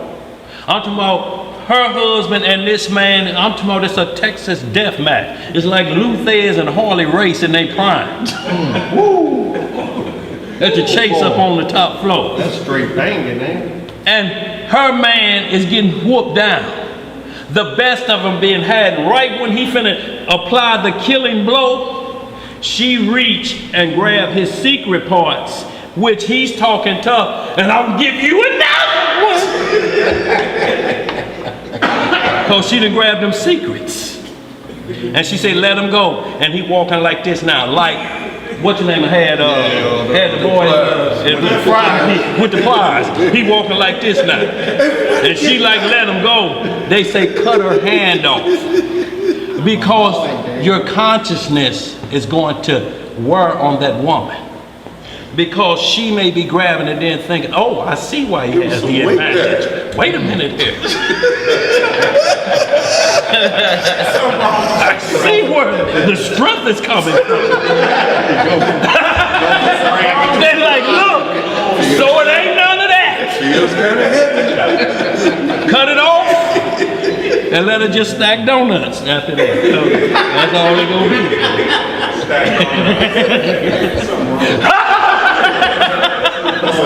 Hey, look. Ooh, wow. But see, y'all, this is just killing, y'all. Where we at? We're 4:44. We got 10 minutes. So, y'all, I just wanted to give that case example of how we went for the law of kill, and we didn't let none dictate to us. We let the Bible explain every facet of it. What happens to it when you're innocent, but people think you're guilty? It covered all of that, and it said slay. Slay, slay. And these are deaths that we have to take a look at and judge, because we're not using the title of murder. But when it says shedding of innocent blood, it voids court and all of this. It said we have to get to this matter right here, because he does not have a what?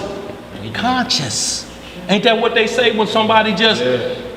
Just a murderer. How could John Wayne Gacy have 30 boys up in his attic, buried in the basement in crawl spaces? All around the house. All around the house, the stench of that, and to live in that. He has no conscience. And then he was preying on little boys. And little boys dressing up like a clown and to lure me in. The innocence. Yeah. John Wayne Gacy. Yeah, John Wayne Gacy. Yeah, he loud. Yo, it's the same thing as if a man lead a whole flock to paradise and then give them poison and say, drink the Kool-Aid. That's right. Same thing, ain't it? Yo, let's get right to it. Go ahead, what you got? Proverbs 1. Go ahead, hit it, bro. Proverbs chapter 1, verse 10 through 18. Go ahead. Says, my son, if sinners entice thee, consent thou not. If they say, come with us, let us lay wait Let us for do blood. what? Let us lay wait for blood.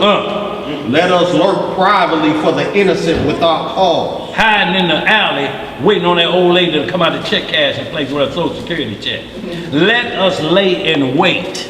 Go ahead. Let us swallow them up alive as the grave. Y'all see that? No mercy. Shouldn't have an old ass outside.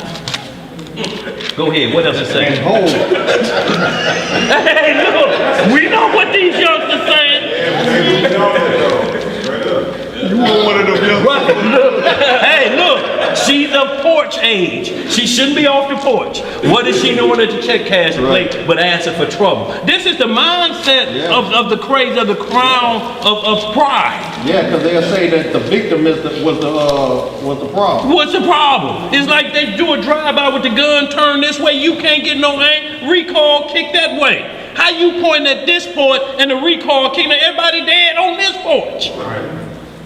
Because it's style. And then they say, man, why would you shoot up there with his grandmother on the porch? She know who she around. Let's get some more. What we at? Let's finish that up. You have some more of that? Yeah. It says, let us swallow them up alive as the grave, and whole as those that go down into the pit. We shall find all precious substance. We shall fill our houses with spoil. cast in thy lot amongst us. Let us all have one purse.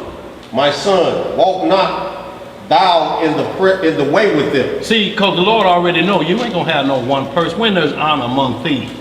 How we ripping over the purse, you in her pockets, you got all hundreds, they got $18 in a broken cigarette, and you think he gonna throw in the rest to make it even? Ain't no honor among thieves. Go ahead, Elijah. For their feet run to evil, and make haste to shed blood. Surely in vain the net is spread in the sight of any bird, and they lay wait for their own blood. They lurk privately for their own lives. See, and it's their own blood and their own lives because they ain't out in Chesterfield hiding on the side of Credit Union number 10 at Olive and 270, are they? No. You think they hiding them in the thicket? Where they at? Right there on Page, between the church and that alley, peeping around. There she go right there, that right there. And she had that purse like that, and they will rip that arm out the socket and run down the street at speeds you ain't seen before. With her social security check, and they're gonna have to do it tomorrow.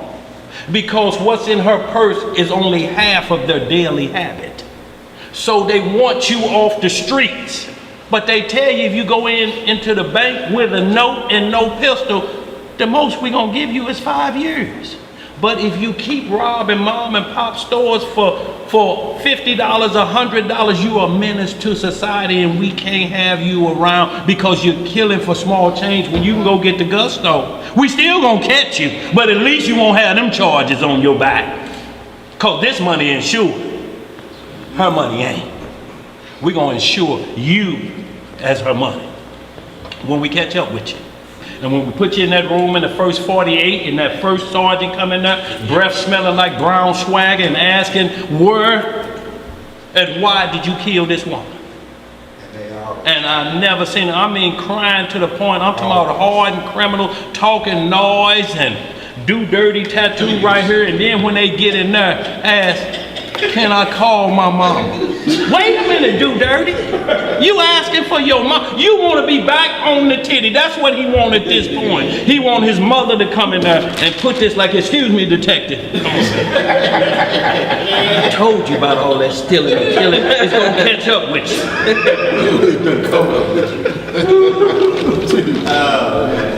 You finished that. Let me just hit this one. Go ahead, bro. So are the ways of everyone that is greedy of gain, which taketh away the life of the owners thereof. Greedy of gain. Paper chasing. Y'all have seen all the movies when they go in, they kill everybody. Paper chasing, y'all. So that's what we want to do. Did y'all get some understanding of the precept upon precept, rule upon rule about killing, so that you don't mix up murder with slaying? Cain committed murder. Heard them boys out of them camps up there in New York talking about, I can't wait till the Most High get back and murder y'all. What language is coming out of your mouth? You're saying the Father will shed innocent blood? You're cussing out, you're so ate up in hatred. Give me Psalm 139, 21, 22. No perfect hatred. You hate this heathen so much that you would say the Father is going to murder y'all. I want you to think of that process, that where they trip off a language and don't understand law, that you would let come out of your mouth. The sovereign ruler of this universe that created this universe will reduce himself to killing this white man. And use the words murder out of their mouth, and you saying the Most High will shed innocent blood. Because your leaders taught you that even though the whole Bible is for Israel, then why did he judge Sodom and Gomorrah? Do you know they don't have an answer for that? If the law went unto Mount Sinai, what was Sodom and Gomorrah judged for? They were created to be wicked. I say, but it's still called judgment. And if judgment is there and they had no way to prevent from being slaves, then you're saying the Most High sheds innocent blood, and that's a doctrine that cannot be taught on this planet, that he does that because you're open the door to say if he can do it, I can do it. And they use the words. That's why y'all, we can't get caught up in word etymology, and the Hebrews say this, and the Hebrew name for it is this. If the law says opposite, then it's opposite of what they telling you. Make them explain it. Like we're talking about them pants, sister. Just ask, when you talking about drawers or pants, and when you look at them stir like that, be like, what she know? What she know? What the hell do she know? What does she mean, drawers or pants? It's pants, what my double honor elder told me. Where's she getting drawers from? Why did she even say drawers? For the ignorant ones that want to go side left field because you didn't question their what they think they know, because they quick to do that with women. They want to go left field and start calling you out your name. Right.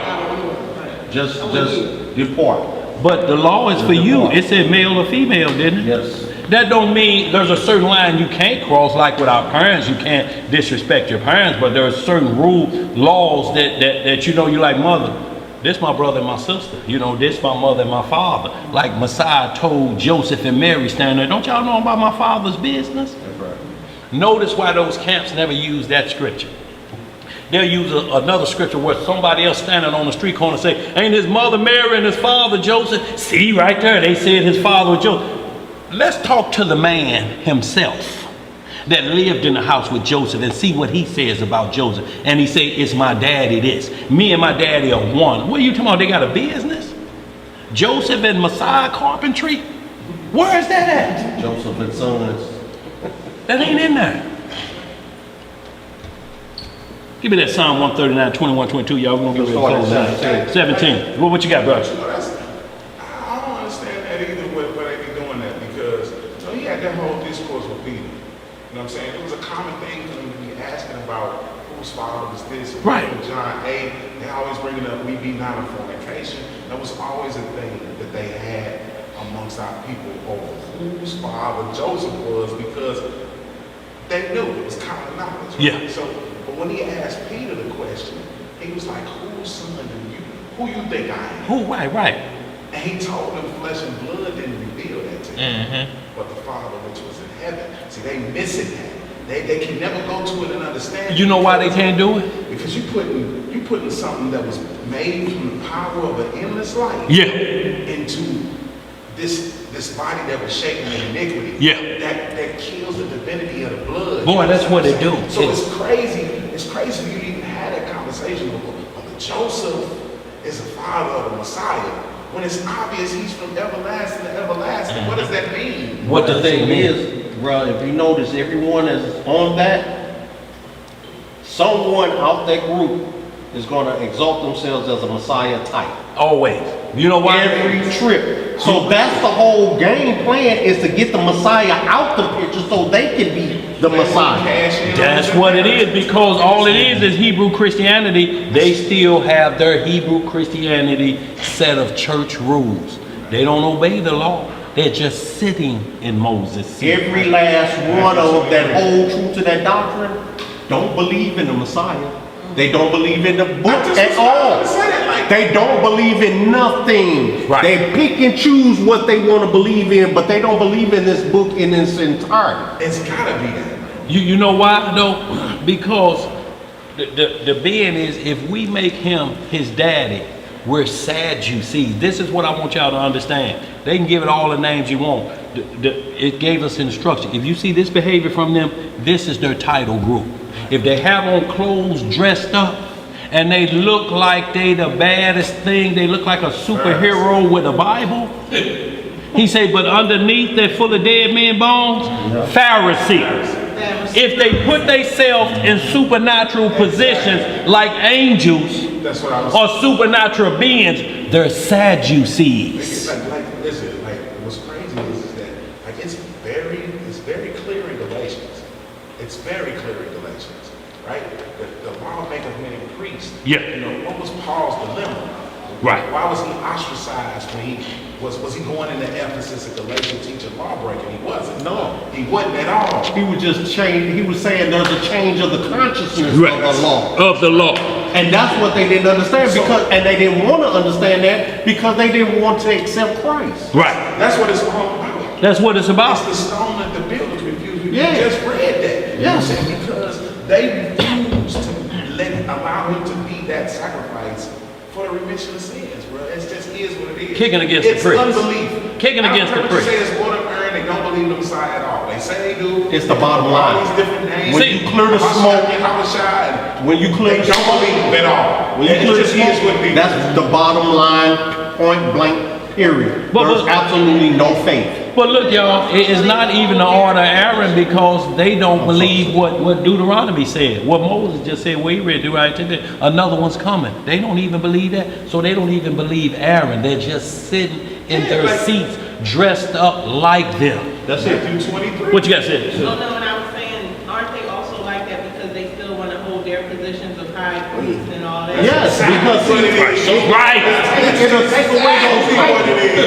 Yeah. Titles don't have no weight. 101. It has no weight, no bearing. Then if you put him back in the equation, then everything they doing has no substance. I'm telling you. And it has no validity. It's nothing anymore. So that's how they convince all the women and everybody that flocks to that, because nobody is studying. Everybody is relying. It's all about showboat. Outside, what you look like. Do you look the road? It ain't about do you walk the road. Do you look it? Right.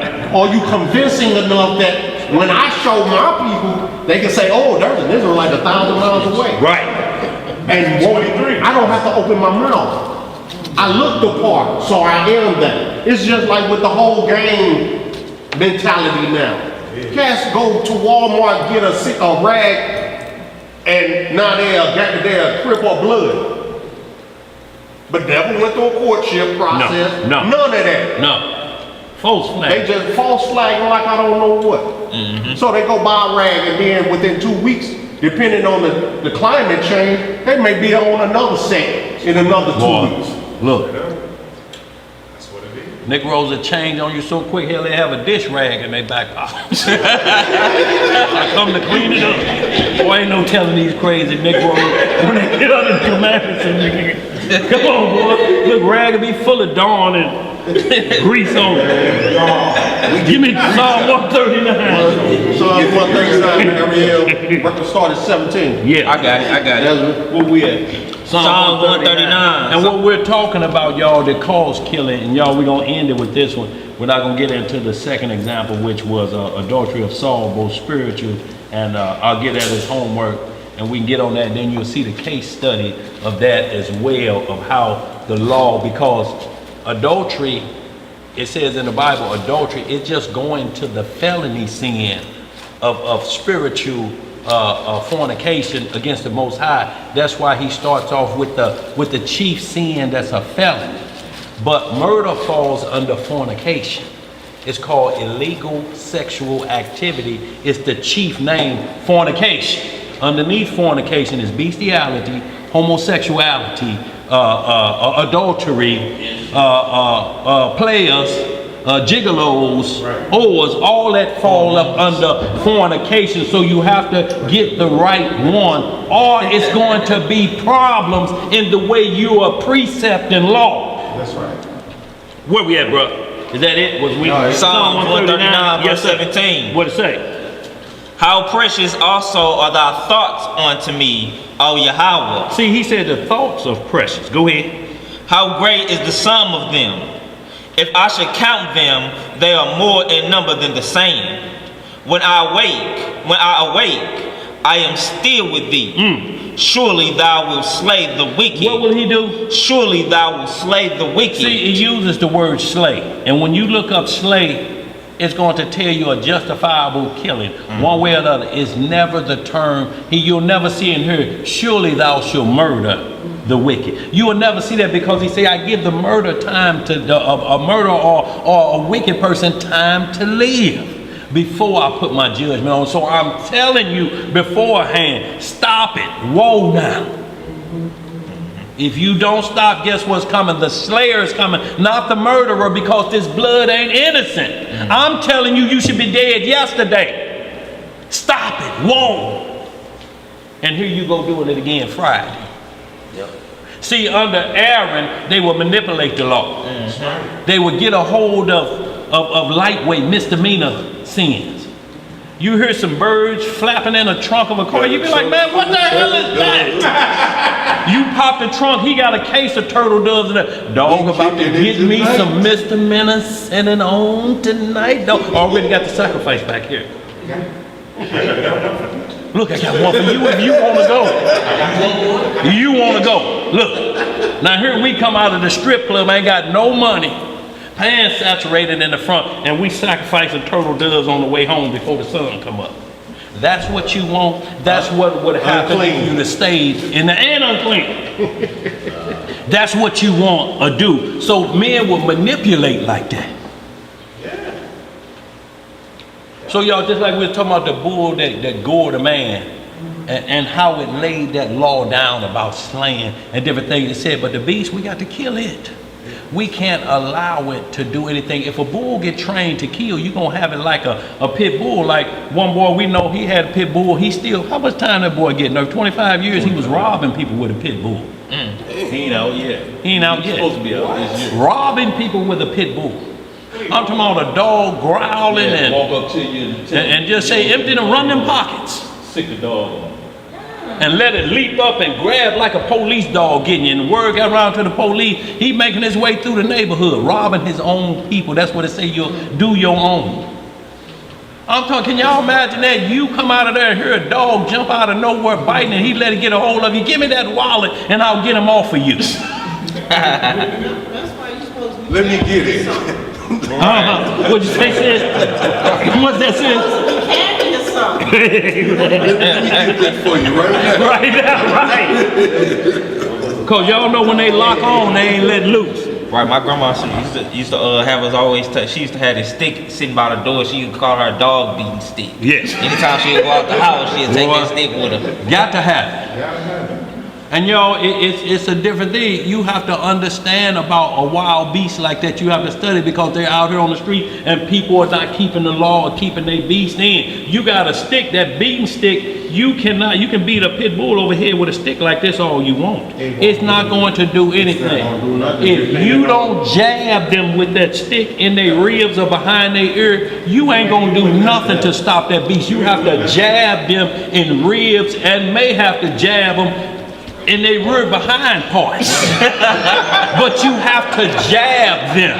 Yes, you do. I mean, A stick will break over their head. I got in a fight with a pit bull attacking my puppy. Man, I'm telling you, It man. don't do nothing to make them mad.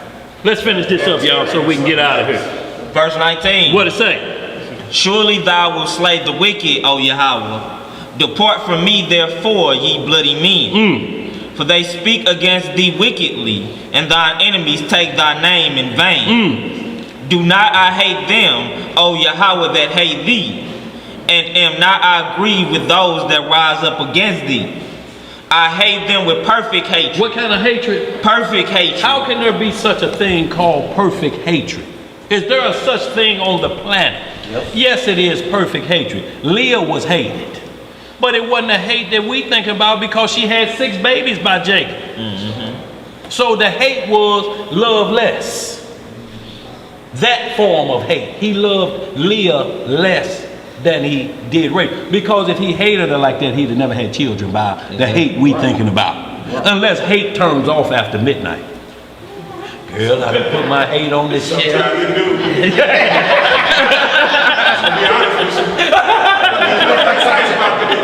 Girl, don't hate you.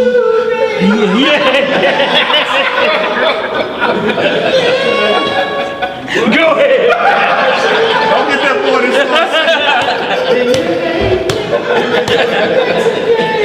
Look, right. Cause Chris had a jam. I hate you, but I love you. Can't stand to be around you when the sun up, only when it get night. And a lot of these marriage covenants are made then. We don't find out about them in the light. We find out they've made a covenant at night. But they want you to judge the breaking up of it, and we wasn't there to see the public announcement of y'all getting married. Now, if you want me in the middle of that and talk about judging, then let me sit there while y'all taking care of business. You think they're gonna go for that?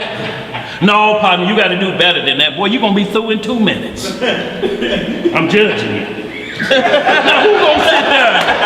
Who gonna sit there and listen to that? So if I wasn't there for that, don't bring me here the divorce papers. Where we at? Finish that up. 139. Verse 22. Out of here. Yeah. I hate them with perfect hatred. Right. I count them mine enemy. Right. Search me, O Yahweh, and know my heart.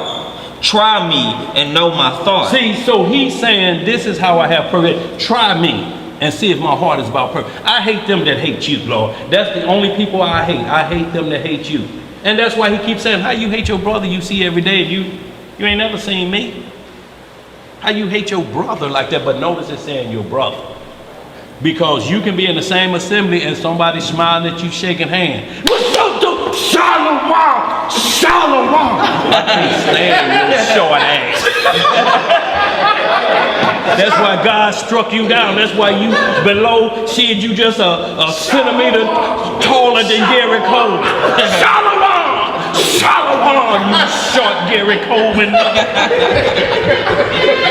Keep it real.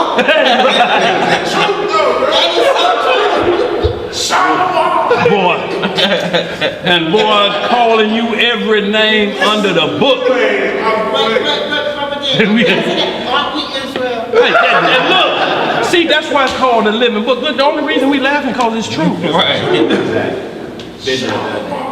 Did you finish that up, boy? No. Verse 24 is the kicker. And see if there be any wicked way in me, and lead me in the way everlasting. See, so perfect hatred is the only way to lead you in everlasting. If you ain't talking about hating who hates the father like what David did with Goliath, he laughed.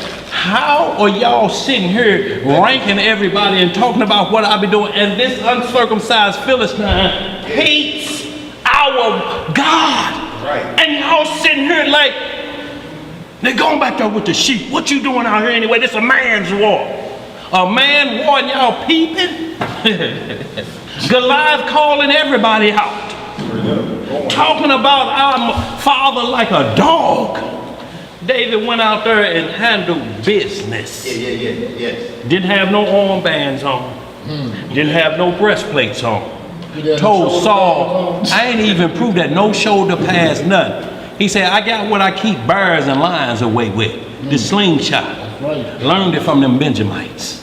They experts in it. And went out there and charged toward Goliath. It wasn't like he was bagging up. You better bag up, you big old uncircumcised giant, you better bag up. See, that would be like a coward dog. A coward dog barks bagging up. You ain't worried about that, is you? His tail so far up in his rear end, it's coming up through his chest right here. He bagging up. No, David didn't do that. He ran right toward him and hit him in his forehead and knocked his equilibrium out, and he fell face first. He wasn't dead at that point. But you could have counted, look, the janitor the sweeping up could have been still counted. 2015, 2016, he'd have still been laying like that. And David took his sword and cut his head off and then held it up, and his head was big as this boy. And all them fled. Then here come Israel jumping out of the bushes then. Shalom! Shalom!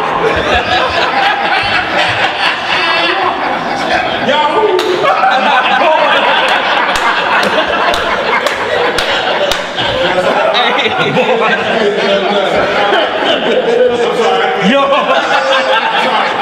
I wasn't trying to say that. Yo, we gonna get it out there. Just a thought. Yeah, you did. Just a thought, brother. Just a little bit of the case study, just a little bit of Ezekiel 16, y'all, because it's a nurturing process. It clears up what prevents you from having the felony of adultery, y'all. Y'all, look, if y'all think it's just on this fleshly level, what David did to Bathsheba, he never did apologize to Uriah. He apologized to the Father. He said, for you have I sinned against. I'm a king. You put the whole kingdom of Israel in my hands, in my charge. That came with all the widows, which Saul's wife was a widow. She was in his care and protection. What are you gonna do? Saul dead, you get out of here too. Don't care where you go, heifer. No, but that's what he meant there, because 1 Timothy 5 say he that don't take care of his household is infidel. Household include everybody. If your father dies and your mother can't be by herself, she needs to come back and live with y'all. Right. Or you have to make sure you see about her every day. You can't give a gift and say it's Corbin. Well, I got in a nursing home, so I just pay, I'll just get more tithes in church. Maybe they'll send one of these ushers over here to go see him. But I'm busy right now. He like, that's Corbin. How you gonna try to gift us to take care of your fifth commandment? Right. But that's common nowadays. It wasn't before. Big Mama just moved into that back room. Boy, was in the living room. In the living room, yeah. All your friends come in, hey, Big Mama. Everybody know Big Mama. Hey, Skillet, ain't that what they call you? You that short boy, they call you Grasshopper, don't they? Yes, ma'am, Big Mama.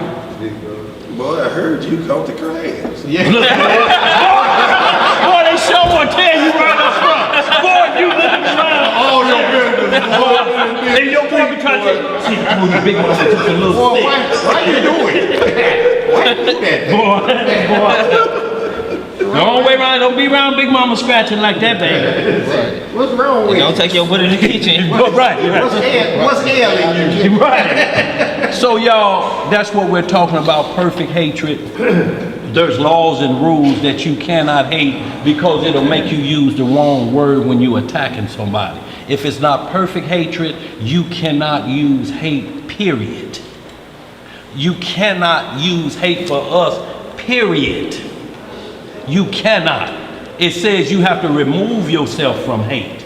Because hate is a disease and a plague, and it'll get down inside you. And what it does is now you start to lead to premeditated murder. It's because it makes you sick and you want an answer.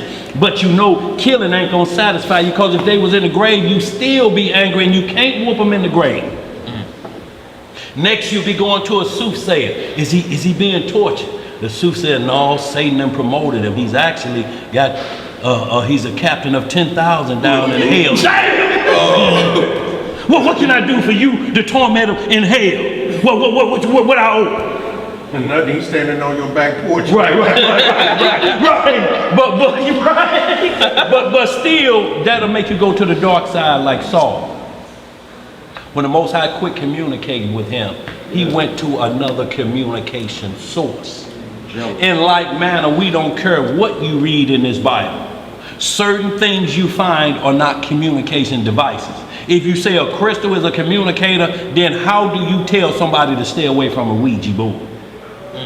Ain't no instructions for no hexagram, crystal, or nothing else to worship, no cross or nothing. If you do attack that law, you are guilty of the whole law of idol worship. The whole thing, if you don't include everything and everybody, and how you gonna let him get away with that and you know it's Egyptology?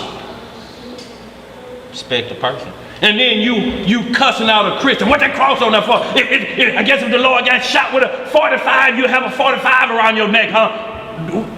Miss me with that. Tell me why this nigga got that hexagram on. Or that Buddha. Or that Buddha. That thing that conjures up another God. Y'all, we ain't gonna tarry too long. I want to hit just a little bit at 16 Ezekiel. We're gonna close on out. Where you gonna start at? Start at verse 1, and we're gonna skip down, y'all. And it's just gonna wrap up because we're gonna see the full law of what we did, adultery against the Most High, y'all. We're gonna close on out. We're just gonna hit a few. We're gonna jump down. Y'all read the whole thing of Ezekiel because it's gonna start as a marriage. And adultery cannot happen without a marriage, right? Without a covenant. So if sex is marriage, there can be no adultery.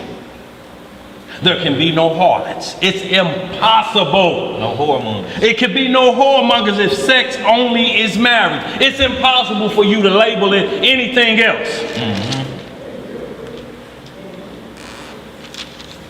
How you gonna do it? How you gonna separate it if sex is the marriage? Because if you have sex with a whore or a harlot, it's still how you gonna judge that? How do you stay away from that if sex is marriage? Because you're saying, I'm taking her out of harlotry, I'm going to marry her. Right. I am not going for just lap dances. I want a private dance because I want her to be my wife. The man lay with the harlot. And there he go back in the room with extra money. If he on time and somebody don't get in there before. Boy, Oh, man. where we at, y'all? Ezekiel 16. Hit me that 1 through 4 because it's something very important there to explain that. Then y'all would just jump down to where he says, I spread my covering over you when the walls were built up. And you get into like I say, Songs of Solomon 4 and 4, Songs of Solomon 8, it all talks about a woman. When you get that doctrine that you can have them at 12 years old, they're appointed in the Bible. It never said having sex with 12-year-old. It keep telling you, unless her wall is built up, unless hair is grown, she's off limits to you. And every one of these pedophiles, the first thing they do is check the woman's breasts. You're looking at a baby. The only woman that don't have breasts like that you look at is Ken and Barbie. The Barbie now, well, it have a little nubs or whatever. But what I'm talking about, that's the only thing that you look at like that. But that's a grown woman. Let's get that, man, real quick. Ezekiel chapter 16, verse 1. Yeah. Again, the word of Yahweh came unto me, saying, Son of man, right? Cause Jerusalem to know her abomination. Cause Jerusalem to do what? Know her abomination. See, abomination are felonies. He like ain't concerned about the misdemeanor. Just like that ox that you say you got to kill ox, but you cannot eat it. Do you know every sacrifice of sin that we did, we had to eat that cow? Yeah, we had to eat that. Yeah. You had to eat it. When he ground up the golden calf, we had to eat that too, didn't we? But it said, but this killer here of innocent blood, this killer, this beast, you have to put him down and put him in a grave. We cannot be eating killer bull meat. No, that's blood. That's bloody meat. That's bloody meat. Just like you say, you can't accept the price of a whore of a dog. No. Into the temple. No, you can't. How you a pimp and you bring it in trick money and throwing it in the offering? Sick, man. Go ahead, bro. What else it say? Verse 3. What it say? And say, Thus saith the Lord God unto Jerusalem, Thy birth and thy nativity is of the land of Canaan. Thy father was an Amorite and thy mother an Hittite. If you don't understand that, people will get you and say right there, man, your book saying your mama's African, your daddy's African's right there. It said, but notice how it prophesied the land first.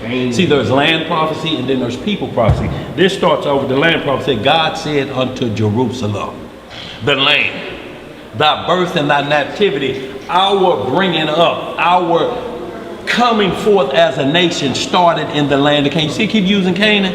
Canaan was given in Genesis 9th chapter, 10th chapter. To Canaan, it still will not violate that law he just read in Deuteronomy. You cannot remove a man's landmark. Especially we doing the same thing they doing when we get that. Read some more, bro. But all is just telling you who the landowners was. The first Amorite had southern Jerusalem, and this other Hittite had northern Jerusalem. You were an infant in their land because it's land prophecy, not people prophecy. Go ahead, bro. Read some more. Verse 4. And as for thy nativity, right, in the day thou was born, thy navel was not cut, neither was thou washed in water to supple thee. Thou was not salted at all, nor swaddled at all. None I pitied thee to do any of these unto thee. So hold right there. Y'all read all that. Skip on down to verse 8. Verse 8. Now when I passed by thee and looked upon thee, behold, thy time was the time of love. And I spread my skirt over thee and covered thy nakedness. See, I spread my covering over you when the time of love came. The time of love ain't for a 12-year-old. Who we fooling here? What you think because it was a young damsel, that means you can have your way with her? Like I say, you can say unless the hair is there. And it says in this Ezekiel 16, that's what we're looking for. The markings that keeps me off limits to this young woman. That's why they sent the nurse back with Rebecca. Nurse Deborah was big mama for all the 12 tribes. You'll read about it. She told her, Isaac, she ain't ready yet. Look, Esau and Jacob wasn't born until he was 60. If she came at 10, then there's still 20 years in there that she could be, even because he was 40 when she came. So there's a 20-year ball, so we don't know if she was 28 when he first got her. We don't know, but we know the nurse was there, and her job is to make sure she's the big mama, just like big mamas made sure you didn't do nothing, right? Just like the big mama on that movie with Eddie Murphy and Dream, what is the Dream thing? And he was on there trying to get out there one leg. Big mama was on there, wasn't she? She said you can get them lusty eyes on somewhere to the back row. That's right.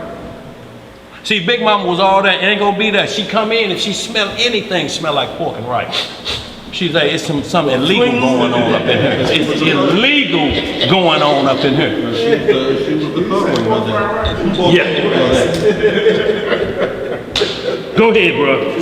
Verse 8. I swear unto thee, and entered into a covenant with thee, saith the Lord God, and thou becamest mine. Y'all see how he entered into a covenant with it, and then he go on to tell you how he kept the rules of making sure. Y'all read the rest of that. We got to get on out of here. But y'all read all of the rest of that, and then see when Israel went to play the whore after that. But see, he telling you, and then I clothe you. I put you in badger skin shoes. I shod you with badger skin. So it ain't no coincidence that we like dangerous animal shoes, gators, snakes, lizards. He got us in badger skins right here. Just cause it's of the family of the weasel, it's just say you can't eat badgers. But it didn't say you can't wear their shoes, they skin for shoes. Like on the Ark of the Covenant. The Ark of the Covenant covered in badger skin. 13. See, the law talks about not food, it didn't say about coverings. Weatherproof. Y'all read the rest of that on y'all own time and y'all see exactly what I'm talking about. Get into some Songs of Solomon 4:4 and Songs of Solomon 8, and you will see where both of them talk about when the time was right, when the wall came up. Look, and this is what we hear, because we ain't gonna sit here and say we was watching child porn. This is what we hear, ain't Elijah? The first thing everybody say when they looked at who R. Kelly was with, they looked at her chest and said, that's a baby. No lust came over you, immediately said, that's a baby. And was disgusted. And disgusted with his performance. But did he stop there? Now he's trying to get out of jail tomorrow. They like, you ain't getting out of jail. His whole career was based off pedophilia. Straight up. He started with Aaliyah. Straight up. Age ain't nothing but a number when she was putting out them songs. And Well, did you remember- if it wasn't for her 12 stepping play. in, What did you hear? 12 play. Listen, bro, did you hear what they said in that documentary? Yeah. This Negro would have the girls in the booth with him while he was making the songs. That's where he was getting his He was inspiration. locking the door. It was a bed in the sound. You know, we do music. It was a bed in the sound. I said, He just said, get me out of here. Hurry up. Because that niggas be saying, say about the band. he had beds in the sound booth while he was recording. Yes, sir. Locked the little girls in there with him. What it's called the casting couch. The casting couch. we do Lousy music for the What song you got, Ariel? Y'all gonna get this prayer on. Sisters, y'all look good. We gonna get this prayer on. Oh, y'all gotta know to face that way. Sisters, y'all just face that way. We get the prayer on. And y'all just face it. Just turn around. Yeah. We're gonna get this closing prayer with the Most High's permission. Yes, sir. In the name of his only begotten Son, our Lord and Savior, our uncrowned King and our Redeemer, Yahweh Shah HaMashiach. Around these parts we call him Jesus the Christ. Long live the King. Long live the King. Reading in the book of Psalms, in the 30th chapter, it reads, I will extol thee, O Yahweh, for thou hast lifted me up, and hast not made my foes to rejoice over me. O Yahweh, my power, I cried unto thee, and thou hast healed me. O Yahweh, thou hast brought up my soul from the grave. Thou hast kept me alive, that I should not go down to the pit. Sing unto the Most High, O ye saints of Israel, and give thanks at the remembrance of his holiness. For his anger endureth but a moment. In his favor is life. Weeping may endure for a night, but joy cometh in the morning. Yes, sir. And in my prosperity I said, I shall never be moved. Yahweh, by thy favor thou hast made my mountain to stand strong. Thou didst hide thy face, and I was troubled. I cried to thee, O Yahweh, and unto the Most High I made supplication. What profit is there in my blood when I go down to the pit? Shall the dust praise thee? Shall it declare thy truth? Hear, O Yahweh, and have mercy upon me, Master. Be thou my help. Thou hast turned from me my mourning into dancing. Thou hast put off my sackcloth and girded me with gladness, to the end that my glory may sing praise to thee, and not be silent, O Yahweh, my Elohim. I will give thanks unto thee forever. Hallelujah! Appreciate y'all. Any questions out there, Sam? How they looking? Say again, thank y'all for y'all prayers and support. Also, thank y'all. We got brother Jeremiah. We call him Terry back in the house, y'all. Y'all prayers work.